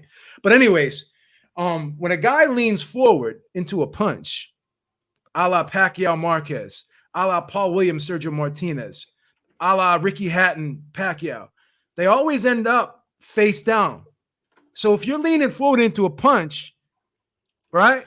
And even Dillian Whyte, when Dillian Whyte was leaning into Tyson Fury's uppercut, he was leaning forward and Tyson Fury pushed him off because he didn't want him to fall on him. So whenever you lean forward into a punch, Brian said it. Brian's a genius. You fall face forward. You don't fall back. Come on, man. That's just basic physics, which I had to give D-Style an F in because he doesn't understand basic physics. But it's not true. I've seen plenty of guys lunge and they end up on their back. I just named you one. You haven't. Hadn't lunged in, Pacquiao caught him. He landed on his side, then on his back. Like there's video evidence of this. Face first. Pacquiao literally jumped in. He literally lunged in. He had nowhere to go. And Helenius was stepping in. He was stepping in. Helenius dropped his hands and actually leaned into the punch in an attempt. Could you imagine the amount of insanity that it must take to volunteer your face to be punched by Wilder? It's literally like saying, "Hey, bro, they do it. We got to fix this fight because we're buddies. I don't want to hurt you. You don't want to hurt me. No. Let's make this a quick It's done night. all the time in WWE. Okay, really quick. In WWE, Beeb, they stomp their feet and they literally just go like this. Like I mean, come on. That looked like a WWE punch to me. I'm not even. The stomp is the sound effect, and they literally go like this. Like, you know what I mean? Like I'm not even hitting my. It's not the same thing. Very similar, man. No, talking about the form. Watch a wrestling punch. They lift up their elbow and they go like that. That is a push. You can't generate. Your feet aren't even planted, and you go like you can't generate power that way. It's impossible. Would you volunteer to take a punch from Wilder like that? There's 14-year-olds right now that can knock me out. So no, I would not. I'm 53. What about you, Brian? Brian, would you volunteer to take a punch from Wilder from that angle? Don't ask. Are you willing to put it to the test? No, I'm not gonna win. I'm willing to get up in the ring and show that he ain't all like you guys think he is. Yeah. Brian, you're getting knocked out in like 20 seconds, bro. I would not get not happening. God, stop. Not happening. I think the man was making a point, though. Comment to that. You see Brian in an alley. I'm wallet's already out there. I'm not even fucking with him. Look at his neck. Look at his neck. Okay. Yeah, what is the discussion here? What is going on? Was it fixed? The Wilder Helenius fight is the discussion. You don't have to fix fights when the matchmaking is perfect. You can fix the fight with matchmaking alone. This guy was a 20-1 underdog against Kaunaki, fellas. Like, the people who thought this was a good fight coming in, like, what were they looking at? Everybody who knew anything about boxing. So you believe it was a legitimate knockout, is what you're saying? Yes, you don't have to fix fights when you put a guy in there with a can. You don't have to fit. Wow, how would they? Yeah. This is Helenius, fellas. They don't have to fix. Well, I mean, I wouldn't call him a can. This dude was knocked out. Do you want to hear that? Do you want to hear Washington? He was knocked out twice. He's pushing 40. Okay, that's fine. Well, that proves that's even a better point. He's been knocked out before. That's fine. Do you want to hear by a far less puncher too? Do you want to hear you want to hear the explanation? They're friends. He's been over his house before. They talk all the time. They FaceTime each other. They hugged each other after the fight. I'm so sorry I did this to you, man. And what did Helenius say to him? Thank you for the payday. Thank you for the opportunity. This is your time. That's conjecture. Not say that. Stop. You know what? Even if he did, though, even if he did say it, that's not evidence of anything. Here's the motive for doing it. Here's the motive for doing it, and I'm not mad at him. He said, "Sorry, I couldn't put on a better show." That's what he said. Look, go back and watch the Ali Setback version. Come on. I got one for you. I got one for all y'all. Let me just finish. I'll tell you why this played out the way it played out, and why this was not an authentic knockout, Calix. They're friends. It's a foregone conclusion he's going to knock him out anyways, right? Like the Malik Scott fight, right? Yeah, they're friends. Which I do buy that one. It was fixed. So there's a history. That's not evidence. This is the dime. These are gems. Diamonds are dropping down. Get it up. The motive is, why am I going to hurt my friend? Right? Why not just hit him and let him get out of there? We both get paid and we move on to the next one. So by this logic, every fight that has two friends in it. Why am I going to hurt my friend? Here's the reason why. Because it was such a mismatch, right? He did hurt him. Why am I going to put my friend through with a legit beating when I know he can't win? He knows he can't win. Wilder doesn't Wilder doesn't beat people up though. He knocks them out. We're not talking about a guy who walks forward and like Helenius is a guy who could potentially just beat you. He beat up Kaunaki, right? That's his style. Wilder knocks dudes out. Let him finish the point, and then you can respond. I don't understand why I don't want to beat up my friend. So let me volunteer my face so you can punch it, and please don't hurt me too much. It sounds fucking insane. No, it doesn't. And I brought this point to you, Beeb. I brought this point up to you when I went on to your show the other night. If you really want to fix a fight, why not just say, hey man, I'm gonna lift up my right arm, you load up with a body shot, and I'll go down as if I took a liver shot. I'll play it off. Because it's more believable to get knocked out by a headshot. Who has Wilder ever knocked out with a body shot? And here's another thing, Devin. But if it's scripted, you can do it. Go ahead, Pete. What? It's not believable if he knocks him out with a body shot. He's never knocked anyone out with a body shot before. So you said that he doesn't beat people up. But guess what? One punch from Wilder can give you a concussion and fuck you up for the rest of your life. It only takes one punch. He don't have to beat you up. He don't have to beat you up. He knocked out Charlie Z with put a glove on his wrong hand, put it on backwards, and backhanded Charlie Z and knocked him 17 feet across the fucking ring. He didn't even try. Okay, but you're just proving the but point. Charlie Z is also like 150 pounds. Okay, but all I know is that the punch made contact. It wasn't a phantom punch. It landed, right? Yeah. And the argument is, well, it wasn't thrown from a proper boxing stance or something. Like, the brain doesn't give a shit. Like, the brain doesn't know that. The brain doesn't, you know what? I'm not going to go out because it wasn't thrown properly. It's just not the way it works. You could hit a home run without doing proper technique of how to swing a bat. Is it 100% impossible? Because we have to look at the Malik Scott thing. That was definitely a dive. Bruce Seldon took a dive against Tyson. What about the Australian boxer that took a dive against, what's his name there? I'll give you an example, Beeb. It happens. Calix, is it impossible? Is it impossible to believe that that it wasn't fixed? Beeb, it's not impossible. We're talking about boxing where corruption is ridiculous, and where none of us are. All I want, the fights that you bring up, I think I would agree with. I don't know. I don't want to put words in the name in the rest of the panel. But what I'll say is, when the matchmaking is perfect, you don't have to go about any of that other stuff. Like, he was there for a reason. He was there to get knocked out. Everybody knew it. Do they have a relationship? Do they have a relationship? Do they have a relationship? They all knew he was getting knocked out. So you're saying friends can't box? Is that what you're saying? The same dudes, by the way. Well, not so much Calix in this case, but you wanted the Klitschko brothers to fight. Babe? Not me. Oh no, you didn't. Okay. Well, I mean, Calix did. Don't slander me like that. But so either way, like, you're telling me, like, if two friends fight, anytime two friends fight, we got to be suspicious about it. Is that what you're saying? Yeah. Why? That's fair. Plenty of friends have fought in boxing. So what about Muhammad Ali and Larry Holmes? Larry Holmes beat the shit out of Muhammad Ali. No. You know what Larry Holmes? You know what Larry Holmes said after the fight? Larry Holmes actually admitted to pulling his punches in that fight. He did not try to hurt Muhammad Ali.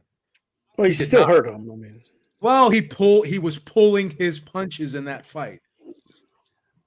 Man, there is some truth to that, because he was upset with Trevor Berbick because he said Trevor didn't hold back. You know what my argument would be, though, is it doesn't matter either way, because the result was going to be the same way either way. That's why I don't care. I'm not mad at Wilder. Yeah, imagine if he did care. Holy shit. I am not insulting Wilder. I'm not mad at him. He did his friend a solid. He said to himself, "I'm going to give you a payday. I'm going to get you out of there. I don't want to hit you as hard as I can. Let me just tap you on the head. Just get out of it. Just go down." He didn't tap him in the head. I don't have to hurt you. This was not a touch of death. This wasn't a touch of death, brother.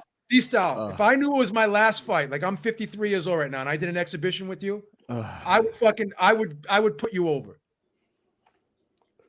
I outweigh you by about 30. I outweigh you about 30 pounds. I would make you look like a monster beating up the beat. I want to see some dudes volunteer to take that same punch. It's not about volunteering. Since they know it has no power. I want to see it. Look, man. Look, he's getting paid. He's not a volunteer. I mean, look. I'm not even mad at Wilder. I'm not insulting him. Hey, can I say something real quick about this shit? Look, did it kind of solid. Look, yeah, look, Cali boxing. Yeah, of course the fight was gonna go. He was gonna get knocked out regardless. Don't get it twisted. So but at the same time, I mean, let's not act like these things don't happen in boxing. It's been happening. Mike Tyson has done this shit before in several of his fights where he barely clipped a guy and the guy act like he got blasted. You know what I'm saying? Same thing with this Deontay Wilder shit, man. You know, I mean, it's not hard to believe that, yes, does he have great power in his right hand? Nobody's saying that. It's just that this specific little knockout was very funny. When I first saw it, it looked suspicious. When I saw the replay at least 5-6 times over yesterday, it looked suspect as hell. Yeah, but Brian, but you never find the MMA fight sus. Right? Yes, I do.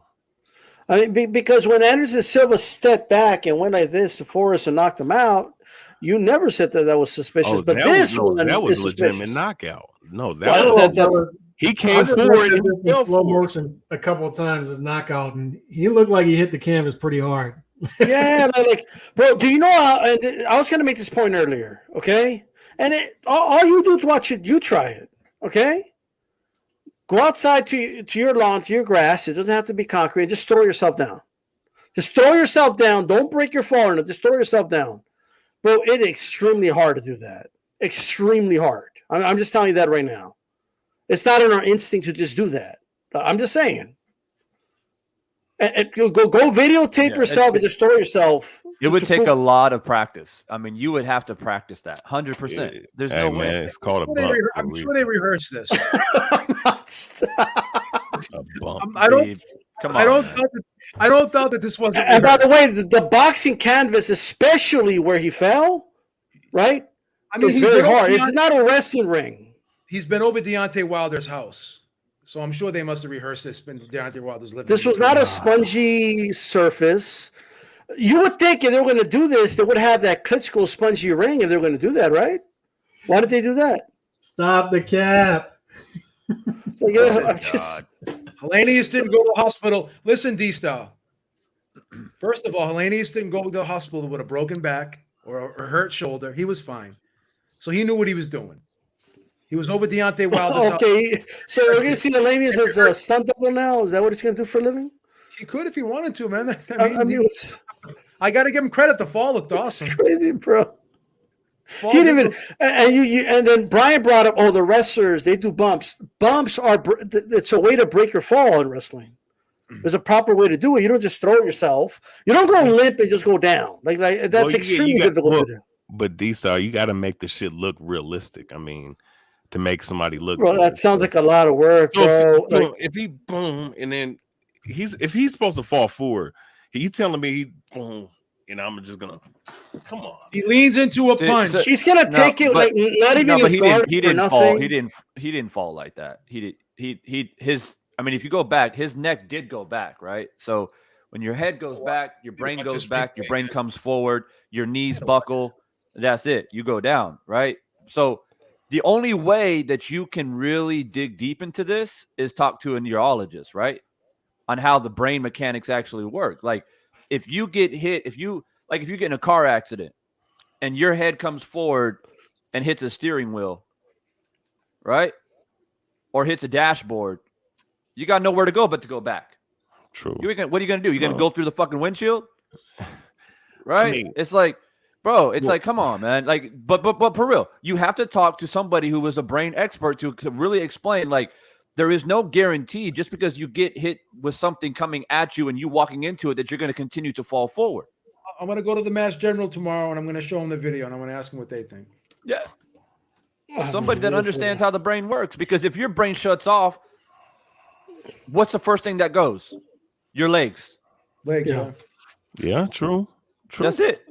It's your body's mechanism to protect itself. It shuts down. Right? The dude was concussed. He was out. He was out before he hit the canvas, in my opinion. Oh yeah, this was definitely fixed. Oh, definitely. Without a doubt. Let me watch this again. He on his ass first. He didn't even land back. Oh, he basically sat down. Hey, Beeb, if you're willing to die on this hill, man, I respect that. Look how he went down. I respect it. Oh my God! Look what he did. Let me look at this shit, bro. Oh, it looks wicked fake, bro. Look, he sits down. He sits down on his ass first, bro. Then he goes back. When you know what? It looked even faker in slow mo. He goes like this, bro. Watch. Yeah, when he goes down, right? He sits down. He falls on his ass first. Then he. It's horrible, right. Brian. It's horrible. You know Come on. I'm looking at it right now. Let me look at this shit. Look when Tyson Fury went down from Wilder. He went back like boom, like a jackknife. This is faker than a $3 bill, Brian. I'm sorry, man. I'm sorry. I'm looking at it right now. Boom. Watch out. Watch how his ass hits the ground first, Brian. They're trying to tell me. You know what? I'm looking at it right now. He sits down, Brian. He sits down. He looks like he sits down on his ass, and then he lays. He did. You know what? That fall was not really that hard, bro. No, it was not that hard. He bent his knees first, Brian. Then he sat. Your knees stiffen up. You don't sit down when you get hit. He sat down. He bent his knees. Your legs stiffen when you get hit. This is fucking fake. Come on. Yeah. I'm not mad at Wilder, man. Yeah, he sat down. He landed on his ass first. Imagine if you were mad. Holy shit. You know, but here's, I just want to say one more thing about this, okay? He went down. Watch. I'm going to show you how he did it. When he went down, his legs didn't even stiffen. He bent his knees and he sat down. He landed on his ass. Then he leaned back like that. There's no rule on how the body reacts when you go down. Okay, I'm just saying. Like, it all depended on the script for this one. That's all. I mean, I understand. They had a good script. No, he hit the canvas hard. Don't watch it on slow. No, he didn't. No, he didn't. He hit the canvas kind of hard. Yes, he hit the canvas hard. Come on, Brian. Tell the truth. This guy, this is a big dude, bro. He's gonna throw himself like that. Like, come on. He bent his knees, sat down on his ass, then he landed on his back to protect his back. Come on. He didn't go to the hospital for a broken back. Come on. You don't gotta break your back, bro. Come on, DC. This is crazy. If anything, going forward is a better way to fake it, because you go down on your knees and just roll on your side or something. Next time I decide to do a charity, didn't Bernard Hopkins? Well, I can't remember what fight it was, but he got hit and then he overplayed it and actually overplayed it too much and went through the fucking ropes or something. Oh, I cussed him out. I was actually mad at that. You know, when Mills Lane separated him and Robert Allen, Mills Lane is 130 pounds soaking wet with an anvil in his back pocket, right? And he goes like this and separates Robert Allen and Bernard Hopkins. And Bernard Hopkins, he just goes like this, Devin. He goes like this. This was back in 96, I think, or something like that. He goes like this, and then Bernard Hopkins goes flying out of the ring. I remember that. Yeah, that shit was funny. Because Mills Lane knew jiu-jitsu is what you don't know. That was fake as fuck, and I even said it. And the same thing with Brian knows about it. He knew jiu-jitsu. That's what he did. Then when he was trying to say that when Chad Dawson he leaned over and threw a right hand, right, and he went over and Chad Dawson ducked, and he jumps up on Chad Dawson's back, right. And what is Chad Dawson going to do when he got a guy on his back? What would you do? You would stand yourself up and try to get that guy off your back. You don't want 190 pounds on your back like that, right? I wouldn't think anyone would. So then Bernard Hopkins goes flying, he jumps up in the air, right? And he lands on his side. Then he puts his elbow down, and then he goes like that. And he's trying to say he landed elbow first and popped out his shoulder, and he couldn't continue. That was fake as fuck too. Where's the MRI? Where's the MRI that he had a dislocated shoulder? All I want to say is this. So a lot of the same dudes. And look, I don't think it was fair. I just want to say that. But a lot of the same dudes, outraged, saying that, oh, well, how could people possibly say this was fixed? Were saying, and I had some of them on my panels were saying that the Canelo Kovalev fight was fixed.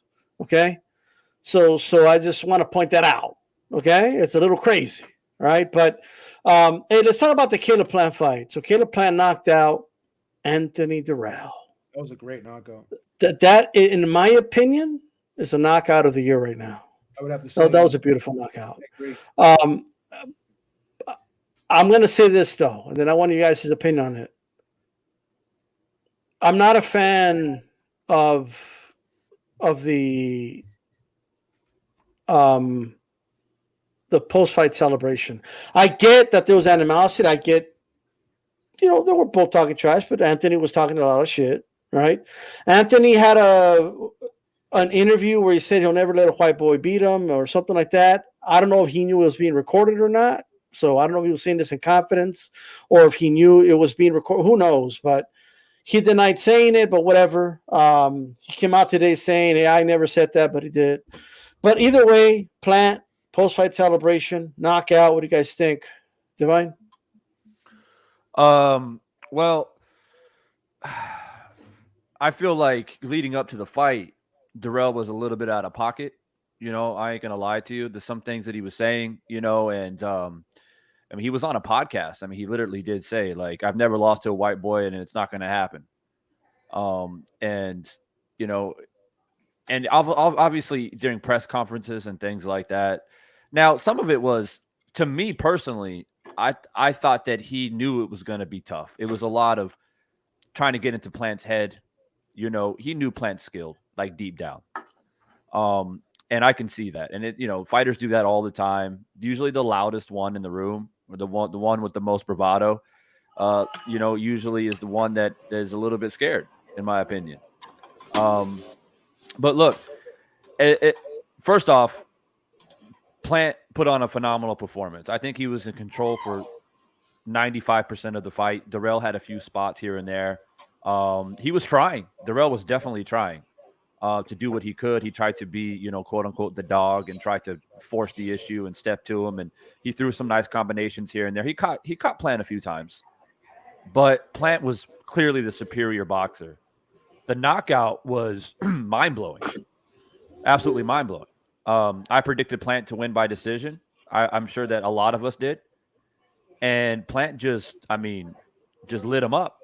Lit him up. Not only, wasn't even his best punch. He hit him with the left hook, right? And dropped him. And Darrell was out for a while. You want to talk about sleeping? He was sleeping. He was out. But as far as the post-fight, or not, well, the aftermath reaction by Plant,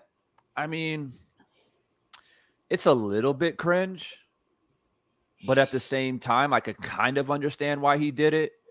You know what I mean? Like, you got to understand a guy like Plant, right, with the type of style that he has, and I hate to play this card, but it's just the reality of it. The type of style that he has coming up, he's probably had to deal with a lot of shit. And it's just a build up over time. Nobody respects him. Nobody really gives him the credit. And so Darrell saying the things that he did, that was his opportunity to kind of just, with adrenaline and everything, it just kind of went over the top. So you think he's hurt that a lot? Like, you think he's hurt? Like, for sure. Fucking for sure. For sure. I grew up in Phoenix. I went to boxing gyms, and I was like the only white dude in there a lot of the times. Again, like mostly like Mexican, American fighters and stuff like that. And they would give me shit all the time. They call me like Güero and Gringo and all this shit. And a lot of it is just like, it's fun most of the time, but it gets fucking irritating after a while. And that shit builds up over time. You know what I mean? And he definitely has grown up in an area where it's like, oh, like, all right, this white dude's kind of slick, but he ain't good enough to beat us. He's probably dealt with that. We're just keeping it real. He's earning his respects more and more, obviously with the victory Saturday night. But I think it was just a boiling over effect. But I've also heard that from people that know him personally. I know somebody that trained with him during his amateur times. Caleb Plant was an alternate for the Olympics, I think. So I know somebody that was like knows him personally and training with him. And he told me that this is Plant in real life. Like, he's very cocky. He's very there's a little bit of a reason why, like Darrell said, like, I just don't like him because, I don't like the way he talks. I don't like the way he acts, because that is Caleb Plant. He's kind of cocky. It's kind of his attitude. So for people that know him, seeing him like doing the shovel action, some people are not surprised because like that's who Caleb Plant is as well. So it's a mixture of both. It's a mixture of like overtime boiling effect, and that's just who he is. He's outlandish at times. So I'm indifferent about it. I know it's supposed to be a gentleman's sport, but also you got to put yourself in Caleb Plant's shoes for a moment.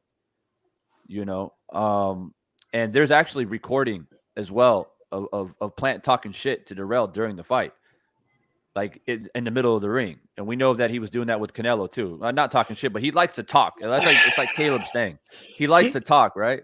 And he was telling Darrell, like I'm pretty good for a white boy, huh? And he like punched him in the face. Like, okay. Yeah, it's out there. Yeah. So here's my thing though. Like, when he got stopped by Canelo, right? Because he went down, and then Canelo, I don't have a problem with celebrating, right? jumping on the ropes and going like this is celebrating too. But I mean, he wanted sympathy from Canelo. He was like, oh, I'm sad, and I will never talk about your mother. I lost my mother, and I love you, and oh, you're my brother. And they hugged and they embraced, and so like, I don't know, like it's okay. I get it, but why were you such a wimp when you lost, though? It's I don't have a problem with someone who acts that way when they win, right? But why are you asking for sympathy when you lose? You see, like that's an issue I have. Like he wanted Canelo said, "I'm sad," and he wanted Canelo to console him. He got humbled. He got humbled. Yeah, well, I mean, you can't look for sympathy when you lose. And Calix, well, what did you make of the fight or the knockout mainly, and the post-fight thing? I love the knockout. Obviously, not too many fighters can go downstairs, upstairs that quick with the same punch, and that's why Darrell didn't see it coming. Levels, he changed levels. And it's what I've been saying for a while now. Plant's a good fighter, and the Canelo victory for undisputed against him is going to go down as an undervalued victory, but that was a good victory. And I differ with you on, I'm indifferent to it as well. The reason I follow the sport of boxing as closely as I do still is it's one of the only, if not the only, sport out there still that is politically incorrect. Like you can go and talk however you want to talk for the most part, and we need to keep the political correctness out of the sport of boxing. I love the fact that we can come on here and fighters can go out there and give interviews and talk the way that other athletes aren't able to talk in other sports. They have that freedom. So I love the fact that Darrell, I support him. He wants to go out there and say, I'll never lose to a white dude. Go out there and back it up. Same thing I said about Bernard Hopkins. You do that, you stomp on a Puerto Rican flag, go out there and back it up. And it's the same thing here. He didn't back it up. So I don't mind. Not only do I not mind, I quite enjoyed the shoveling of invisible dirt on top of your opponent you just knocked out. He said he buried the beef, is what he said. Yeah. So I have no issue with it. I mean, I'm fine with this. This is a sport we follow. It's a sport we follow. But to your point with Canelo and Plant, Canelo had every right to dance on Plant's grave after that fight, but he didn't. But that's why Canelo is Canelo, right? That's why he's Canelo. So, Carlos, you play basketball. Did you have some of that? Like you're a white all boy, the time. You can't play? All the time. West Bank, New Orleans, every sport I played, I'll never lose to that white dude. And I had to go out there and prove him wrong. If I didn't, they had every right to think that way. It just is what it is, man. Did you ever do a gravedigger? You ever dunk it like do a gravedigger or something? Right. But that's how it is. You walk into a boxing gym in New Orleans, that's going to happen. You walk on a basketball court in New Orleans, it's going to happen. You got to deal with it. And it happens.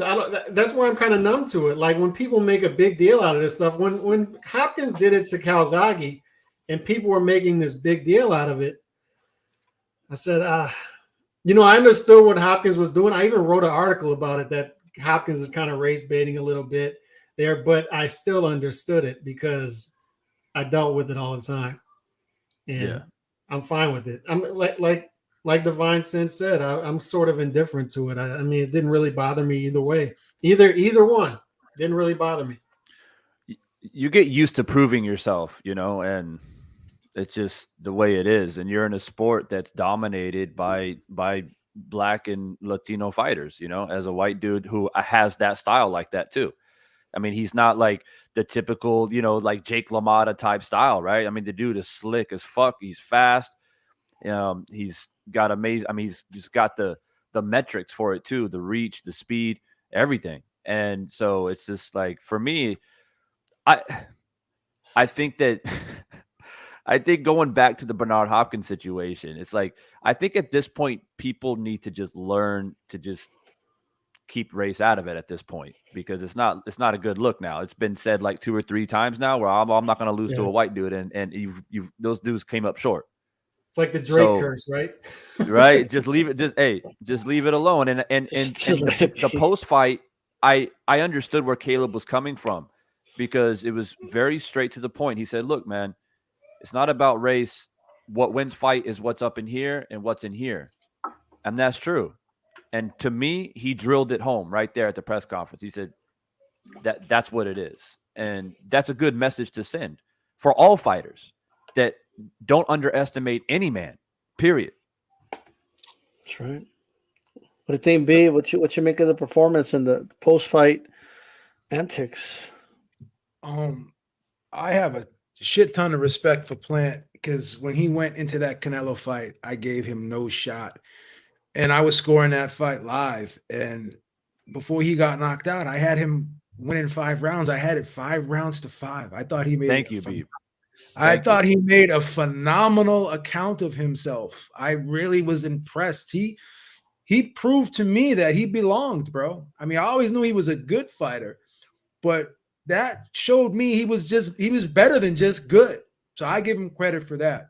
Now, here's the thing, man. Like, you can't tell someone how to react and how to feel about certain things, like what's said to them or what's done to them. But I also say this.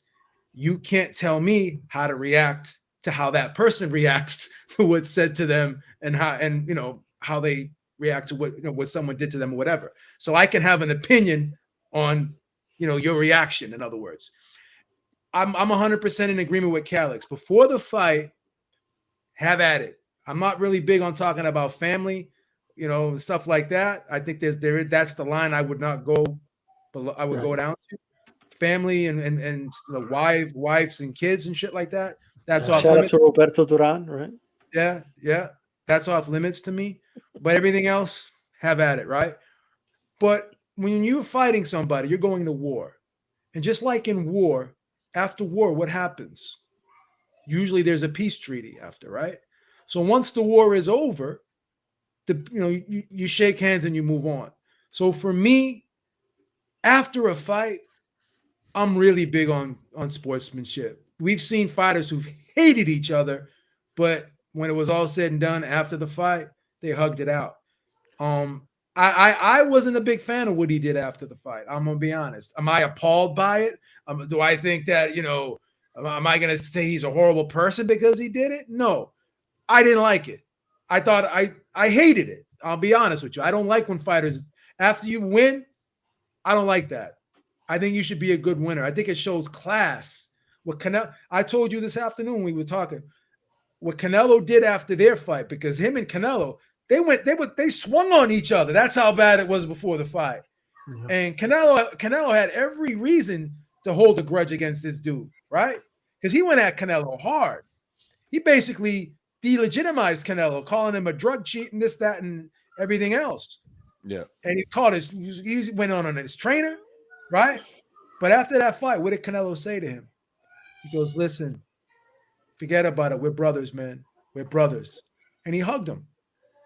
Canelo, that was probably one of the most classiest displays of sportsmanship I've ever seen in a boxing ring, what Canelo did to him. So you would think that he would kind of learn from that and expand upon that and take that in and move forward with that type of mentality and attitude himself. But that's what Khaled said though. But that's Canelo though. That's who he is. Yeah, Canelo could have said you're my son, but instead he said we're brothers. Yeah. So that's the thing, man. I know. Yeah, like I just don't like. I didn't like it. I don't think it was needed. And here's another thing too, man. Anthony Darrell is a veteran, 2-time world champion. He's been in the game for a while. Did he say a lot of crazy shit? Of course. But you said a lot of crazy shit to Canelo too. Shit happens, man. But that's before the fight. After the fight, the war is over. Now it's time for peace. Now it's time for peace. There was a winner. You won the war. To the victor goes the spoils, right? And that's it. Geneva Conventions, baby. Have you guys heard Darrell's thoughts about after he came out here recently about basically he came out congratulating Plant And then he said he offered people $10,000 to find the video where he said a white boy couldn't beat him. He got knocked out pretty good. If you can't remember, he said that. I'm gonna be honest. But my point is that the irony of it, Beeb, is that although he watched the tape of Plant acting like that, I'm sure, of burying him when he was knocked out. Yeah. And he could have came out on video and said, "What the fuck, Plant? Like, why are you acting like that? That's not cool. You got to be a gentleman." But it's like he accepted it. He's like, "I talked a lot of shit. The dude knocked me out. Congratulations." Right? Yeah, he took the L good. Because as a man and an elder statesman, you can't stoop down to someone else's level like that. You know what I'm saying? You got to rise above that shit. I just want like if you're gonna act like that when you win, then you still got to have your middle fingers up when you lose. That's the way I feel about it. You know what I mean? You can't be looking for sympathy when you lose and then act like that when you win. That's my opinion. Remember Ronda Rousey? What's interesting though about Plant is this is his first fight with the new trainer, and it's hard to tell when you're a minus 1,000 favorite if the new trainer is a big deal or not. But I noticed him in this fight sitting on his punches more. I wonder if we're going to see more of that in the future. Sitting on his punches more, and will we see that against better opposition? Because he did not sit on his punches against Canelo. He was not going to sit on power left hands against Canelo because he was going to get countered. But it'll be interesting to see going forward against the other top super middleweights if he does that. And that leads me to my second point is we see Benavidez announce a fight in January right after the Plant fight. It's like we have this fight. Plant and Benavidez should have been fighting in the spring. They should have fought already 2-3 times over. I mean, fellas, how is it possible that they keep skating around this fight? That's a hell of a fight. Make the fight. Alex, it's ridiculous. When I seen that friggin' because I have the boxing news app on my phone and I got the thing January fucking David Benavidez Uzcategui. I looked at it and I was like, oh fuck. Uzcategui's beef. His last 3 opponents have a combined, I think, 59 losses and 3 draws. And before those 3 fights, he had lost 3 out of his last 6. And he got popped for an EPO last year. What are we doing? Right. What are we doing? 100%. 100%. Yeah, I'm a little bit. I'm disappointed with Benavidez. Like, we're from the same area. You know, he's like 10 years younger than me, but I know his family. I know his dad from Phoenix, and I like very disappointed. And they got bad blood, obviously, as well. And it's to me, I'm thinking like Plant shows out, knocks out Darrell. He puts on the little show at the end with the shovel and everything like that. You would think that Benavidez would be chomping at the bit, right? Like, oh, you can do that to him, but you can't do that to me, right? So I'm expecting Benavidez to come out on Twitter right away and be like, hey, congrats, Plant, but like, let's get it on. And for him to come out and do literally the exact opposite from somebody who's from the same area that knows the family, like I'm very disappointed. If you're a fighter right now and you sign with PBC, I don't know what to tell you, man. I don't know what to tell you. Yeah, that's crazy. I just want to power through a lot of these really quick. Don't want to spend too much time on the Haney Kambosos because, everyone kind of expected it. But, Haney showed more in his arsenal. I think he dominated even better this time. Bloodied him up. I think Kambosos, I still don't know what he was trying to do with the switching. I don't know. But, Calix, what would you make really quick of Haney's performance? Was the switching from Kambosos, I felt, was desperation going into the fight. Him just trying to reach for something. And I actually felt the first round was the round he won. I thought he looked pretty decent in that round, and then it went downhill from there because Haney's just a superior fighter. Not only is he quicker, better technique, but also the stronger fighter as well, bigger, stronger fighter. So Kambosos would just, in going into the first fight, it was sort of seen as close to a toss-up fight. Haney, slight favorite, but in hindsight, it was a complete mismatch because Kambosos was never going to find that real estate and able to put together consistent rounds. But I understand why Haney isn't everybody's cup of tea. The hitting and holding isn't fun to watch. Halfway through the fight, I was getting bored. I get all that. But at the same time, what I would tell people is, and one of the reasons I like Haney is we know Haney already as a fighter, and we'll get to know him better way before we get to know a lot of these other young talents because he wants the fights. It's believable when he says he wants the fights. I know hindsight, once again, people are going to say, oh, Kambosos isn't a good fighter. It wasn't viewed that way earlier this year. It was viewed, man, this is a risk, him going to Australia. And then he's going to have to rematch him in Australia if he beats him. And he's going to have to fight the judges as well. And guess what? He took a risk on himself. He signed, a 4-fight deal with Top Rank. And look how it's going so far. He's got all the belts. And when he says he wants to fight Lomachenko in the spring, I believe him. So this is my thing with Haney is he's not entertaining. I get it. I wish he was more entertaining. But at the same time, we know he wants the fights, and we're going to get somewhere with him. A lot of these other fighters, we're not going anywhere. Plant just won. What's going to happen now? Probably nothing for a year.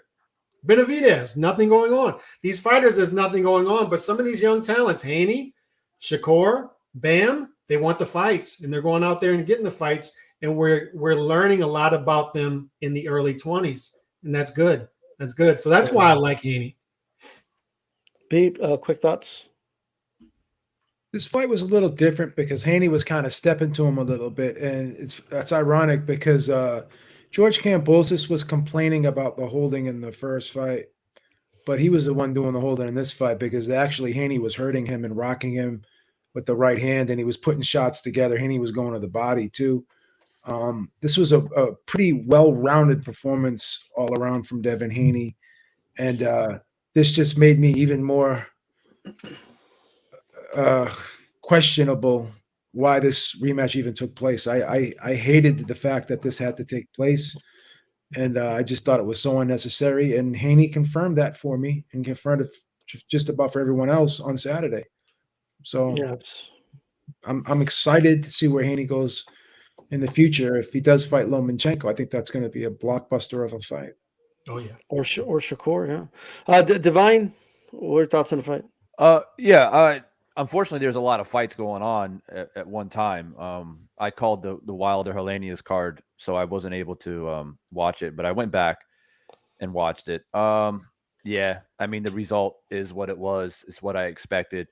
I agree with Beeb, though. I did appreciate the fact that Haney did step to Kambosos a little bit more. And he did. He definitely did try to hurt him.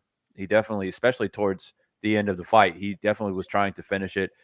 And, one thing I'll say about Kambosos, man, he's a tough son of a bitch, man. He was taking some fucking flush shots, man.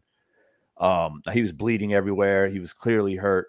So yeah, I give him that credit, but I also give Haney credit, like Beeb was saying, like, and also Calix, is that, Haney did go all the way to Australia to go and collect those belts. And he had to go up against some pretty big opposition in that regard, not necessarily Kambosos, but in that regard, when you're going against, hometown favorite, the judges, et cetera, et cetera. And he not did it once, but he did it twice. Not a lot of fighters would be willing to do that, to be quite honest with you. And he did it, so you got to give Haney that credit. He's coming back to the States with all the belts, and so there's a lot of talk out there about a possible, Tank or a Lomachenko and all these different guys. But now I think he's really going to be tested. Kambosos is not really a test, in my opinion, and I'm not trying to discredit Kambosos. But I mean, let's keep it real. Somebody that's going to be a threat to Haney is somebody that can actually touch him and hurt him. And Kambosos just didn't have that type of ability to really land something and hurt him. Everybody was so fixated on the fact that he dropped Teofimo. But it's like, come on. I mean, he got Teofimo, but still, he's just not he's not a power puncher. Yeah. So it's someone like this. Someone has to be like someone like Tank or Shakur, who can put punches together, who has pop behind their punches, who's also unorthodox. Like Tank's very unorthodox. He like bends over and loops a shot over the top that you don't see and just fucking clips you and knocks you out. and that's something that any pure boxer will have a problem with is a boxer who can throw an unorthodox punch, who has power, right? So yeah, I agree. I'm looking forward to what else is on the horizon. I like Haney, and I understand the criticism, like Alex was saying, his style, it's boring, the pot shotting, the jab hold type stuff that he sometimes does. But people hated Mayweather for that shit too. And at the end of the day, nobody could figure out how to beat him. So it's up to the fighters to figure out a way to get around it and beat that type of style. And we can sit up here and criticize Devin Haney all we want, but when are we going to point out the fact that the fighters need to understand, like, they need to figure out a way to cut off the ring, work on the inside. And I mean, it's just that it's a sweet science, right? It's not a wrestling competition. It's not a strongman competition. It's not who hits the hardest. It's about how do you outthink your opponent, right? It's a thinking man's game. And a fighter needs to figure out how to get past Devin Haney's style, just like fighters need to figure out how to get past Floyd Mayweather, and they just never did. Yeah, a couple of things about that. The only thing I'll say, and this is no offense to Devin Haney, but Floyd Mayweather would have destroyed Kambosos and had him out of there like in 6 rounds at 135. There's no doubt in my mind, right? Oh, 135, yes, for sure. Yeah. Like Floyd at 130, which is his first weight class, just like this is Haney's first weight class, was a destroyer. You know what I mean? He was taking dudes out. He was knocking down Corrales 5-6 times. He actually was a pretty solid puncher in those weight classes. So what worries me about Haney is when he starts moving up, if he goes to 140, 147, our guy's going to start walking through his punches. I think that's one thing to think about. But he's a good enough boxer to kind of work around that. But we will see, But I just want to point that because people forget the Mayweather from 130, 135. Like he only had one fight at 140, but he pretty boy Floyd. Like Mayweather versus Kambosos would have looked a lot like Mayweather Gotti, in my opinion, right? I think it would have looked a lot similar to that. I would love to see him do switching to that. You know what I mean? Now look, we're gonna cut it short. So I just want to ask you guys one more question. It's a general question. You could go with it wherever you want. We'll talk more about it on the roundtable on Thursday. But Beeb, what you think of the women's card? What was your favorite fight? And who'd you have winning in those fights? Oh my God. I actually liked that Marshall Shields fight. I really did. Yeah. Not that I didn't like the Baumgardner Micaiah Mayer fight, but I had the Micaiah Mayer fight a dead draw. I thought that was a close ass fight. Ironically enough, I picked Shields to beat Marshall, and I thought Shields was gonna dominate her. Really, I thought she was just gonna outmaneuver her because of her. I thought her foot speed was gonna be the deciding factor in that fight. I thought she'd be going in and out, using a lot of ambush type attacks on her. I didn't think she would stand still for her. But in the first 4 rounds, she went right at her, and she was throwing some heavy leather at her. But I will say this: I thought Marshall stormed back, and I thought she eked out a decision on my card. I mean, I was shocked. I didn't think Marshall was going to be competitive, but I actually had her eking out a decision. What I saw with Marshall was, now I wasn't counting the punches, so I can't tell you who landed more. I can't agree or disagree with the punch stats. Whoever was clicking the buttons, they were clicking the buttons. Beeb wasn't clicking the buttons. Beeb was watching the fight. So, I would see Shields land shots, and I would see Marshall walk through them. Whereas when Marshall was hitting Shields, she was pushing her back, forcing her back to the ropes. Her shots, to me, looked like the more telling blows from rounds 5 through 10, right? I thought like Shields got off to a great start, right? But I thought because she put out such a high output in those first 4 rounds, I thought she started to slow down just a tad. And I thought Marshall got a second win in that 5th round. And I just thought she was landing the heavier shots. So I thought Marshall did. But I don't have a problem with Shields getting a decision. The fight was that close. It could have been 6-4 either way or a draw. I had no problem with the decision. But I had Marshall eking it out. Just eking it out. Okay. All right. Right. Well, we'll see you on the roundtable, brother. I know you got to get to sleep, but we'll talk on later in the day, brother. Shout out to Beeb. Hey, Divine, did you get to watch the women card? I know there was a lot of boxing on, so did you get to watch the women? Yeah, a lot of them. I watched the Shields Marshall one, but not the, what was it, the Meyer and what's her name? Yeah, Baumgardner, yeah. Yeah, Baumgardner. I didn't watch that. I know there was a lot of like build up to that fight, right? Like a lot of shit talking and a lot of animosity and stuff like that. So I still need to go back and watch that one thoroughly. Shields and Marshall. I more or less agree with Beeb for the most part. I did think that Shields edged it out. I think she did enough early.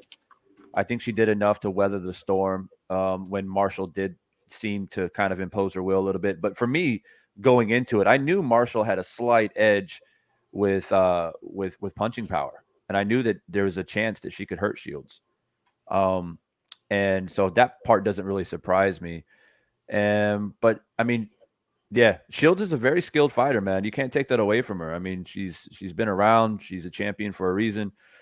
But I would say, yeah, I would say like 6-4 for Shields. I think that's fair in my opinion. I think she did enough work to edge it out. But Marshall is she proved herself to be a formidable opponent. And I think she'll be back. I think she'll be contending for another title soon, for sure. Sounds good. Sounds good. Hey, Devin, thanks for coming on, brother. Yeah, man. I appreciate you guys having me, man. I just had to check Beeb real quick. He knows what it is. All right, man. Yo, Calix, what you think of the women's card, man? I thought that Shields won, and also thought Baumgardner won. Wow, this isn't going to be popular, but I didn't really enjoy either fight. I thought the Baumgardner Meyer fight, it was a lot of pity patting, and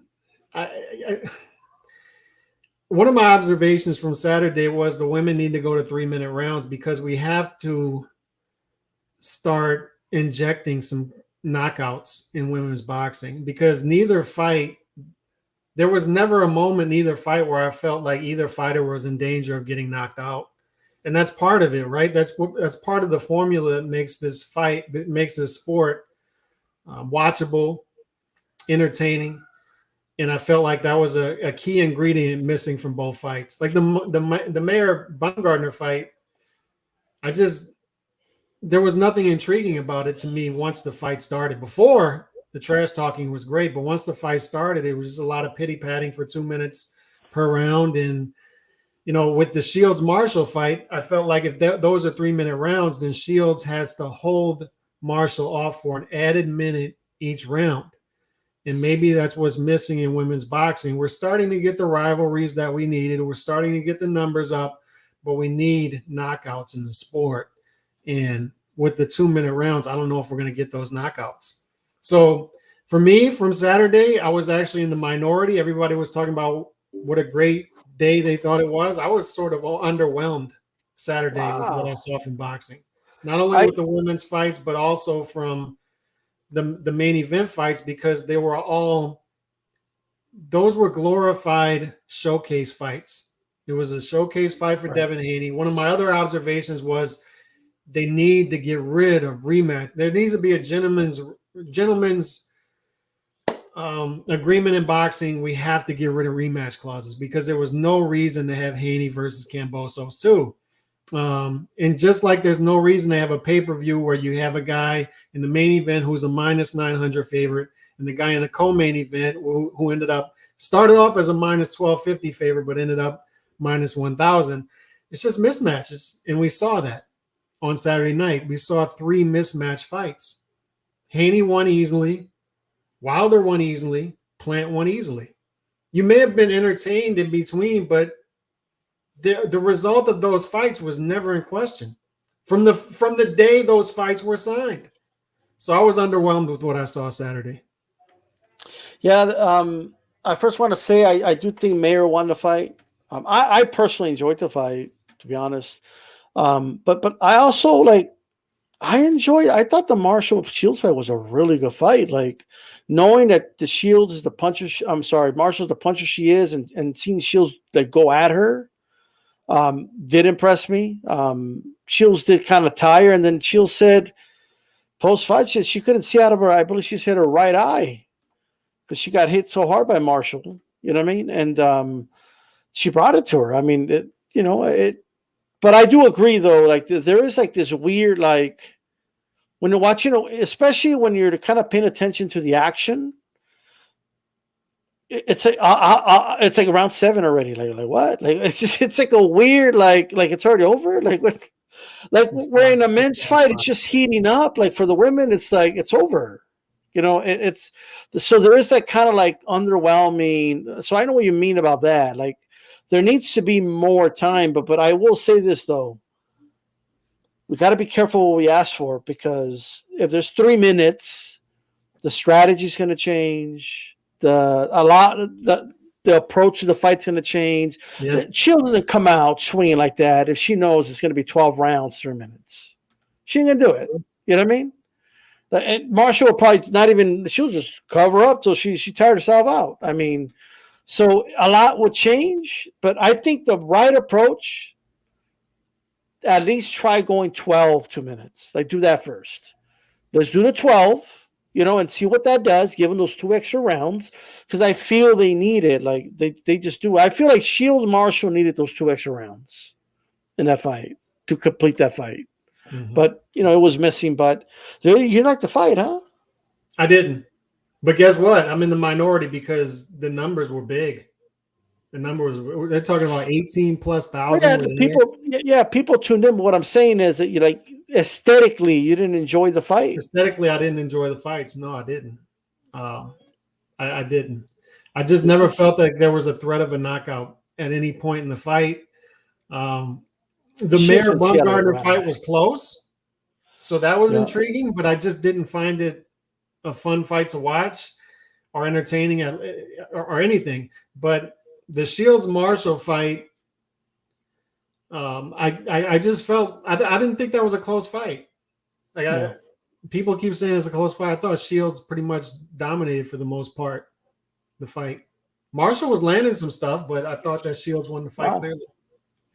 I scored it 6-4. I mean, I had 8 too. But it is what it is. Everybody sees it different. You're not alone. A lot of people had a white for Shields, but the right person won. I mean, there's no doubt about that, in my opinion. But I think Beef scored it for Marshall. I don't know if he said that, but yeah, he said that. It is what it is. You know what I mean? Mm-hmm. With that said, Calix, tell everybody where they can find you. What you got going on? Calix Boxing 2.0 here on YouTube, and I am back active this week. I'll start with the lives again this week, and a lot of short form videos are starting to pop out as well. Go check out my video from last week, Devin Haney, The Art of the Jab.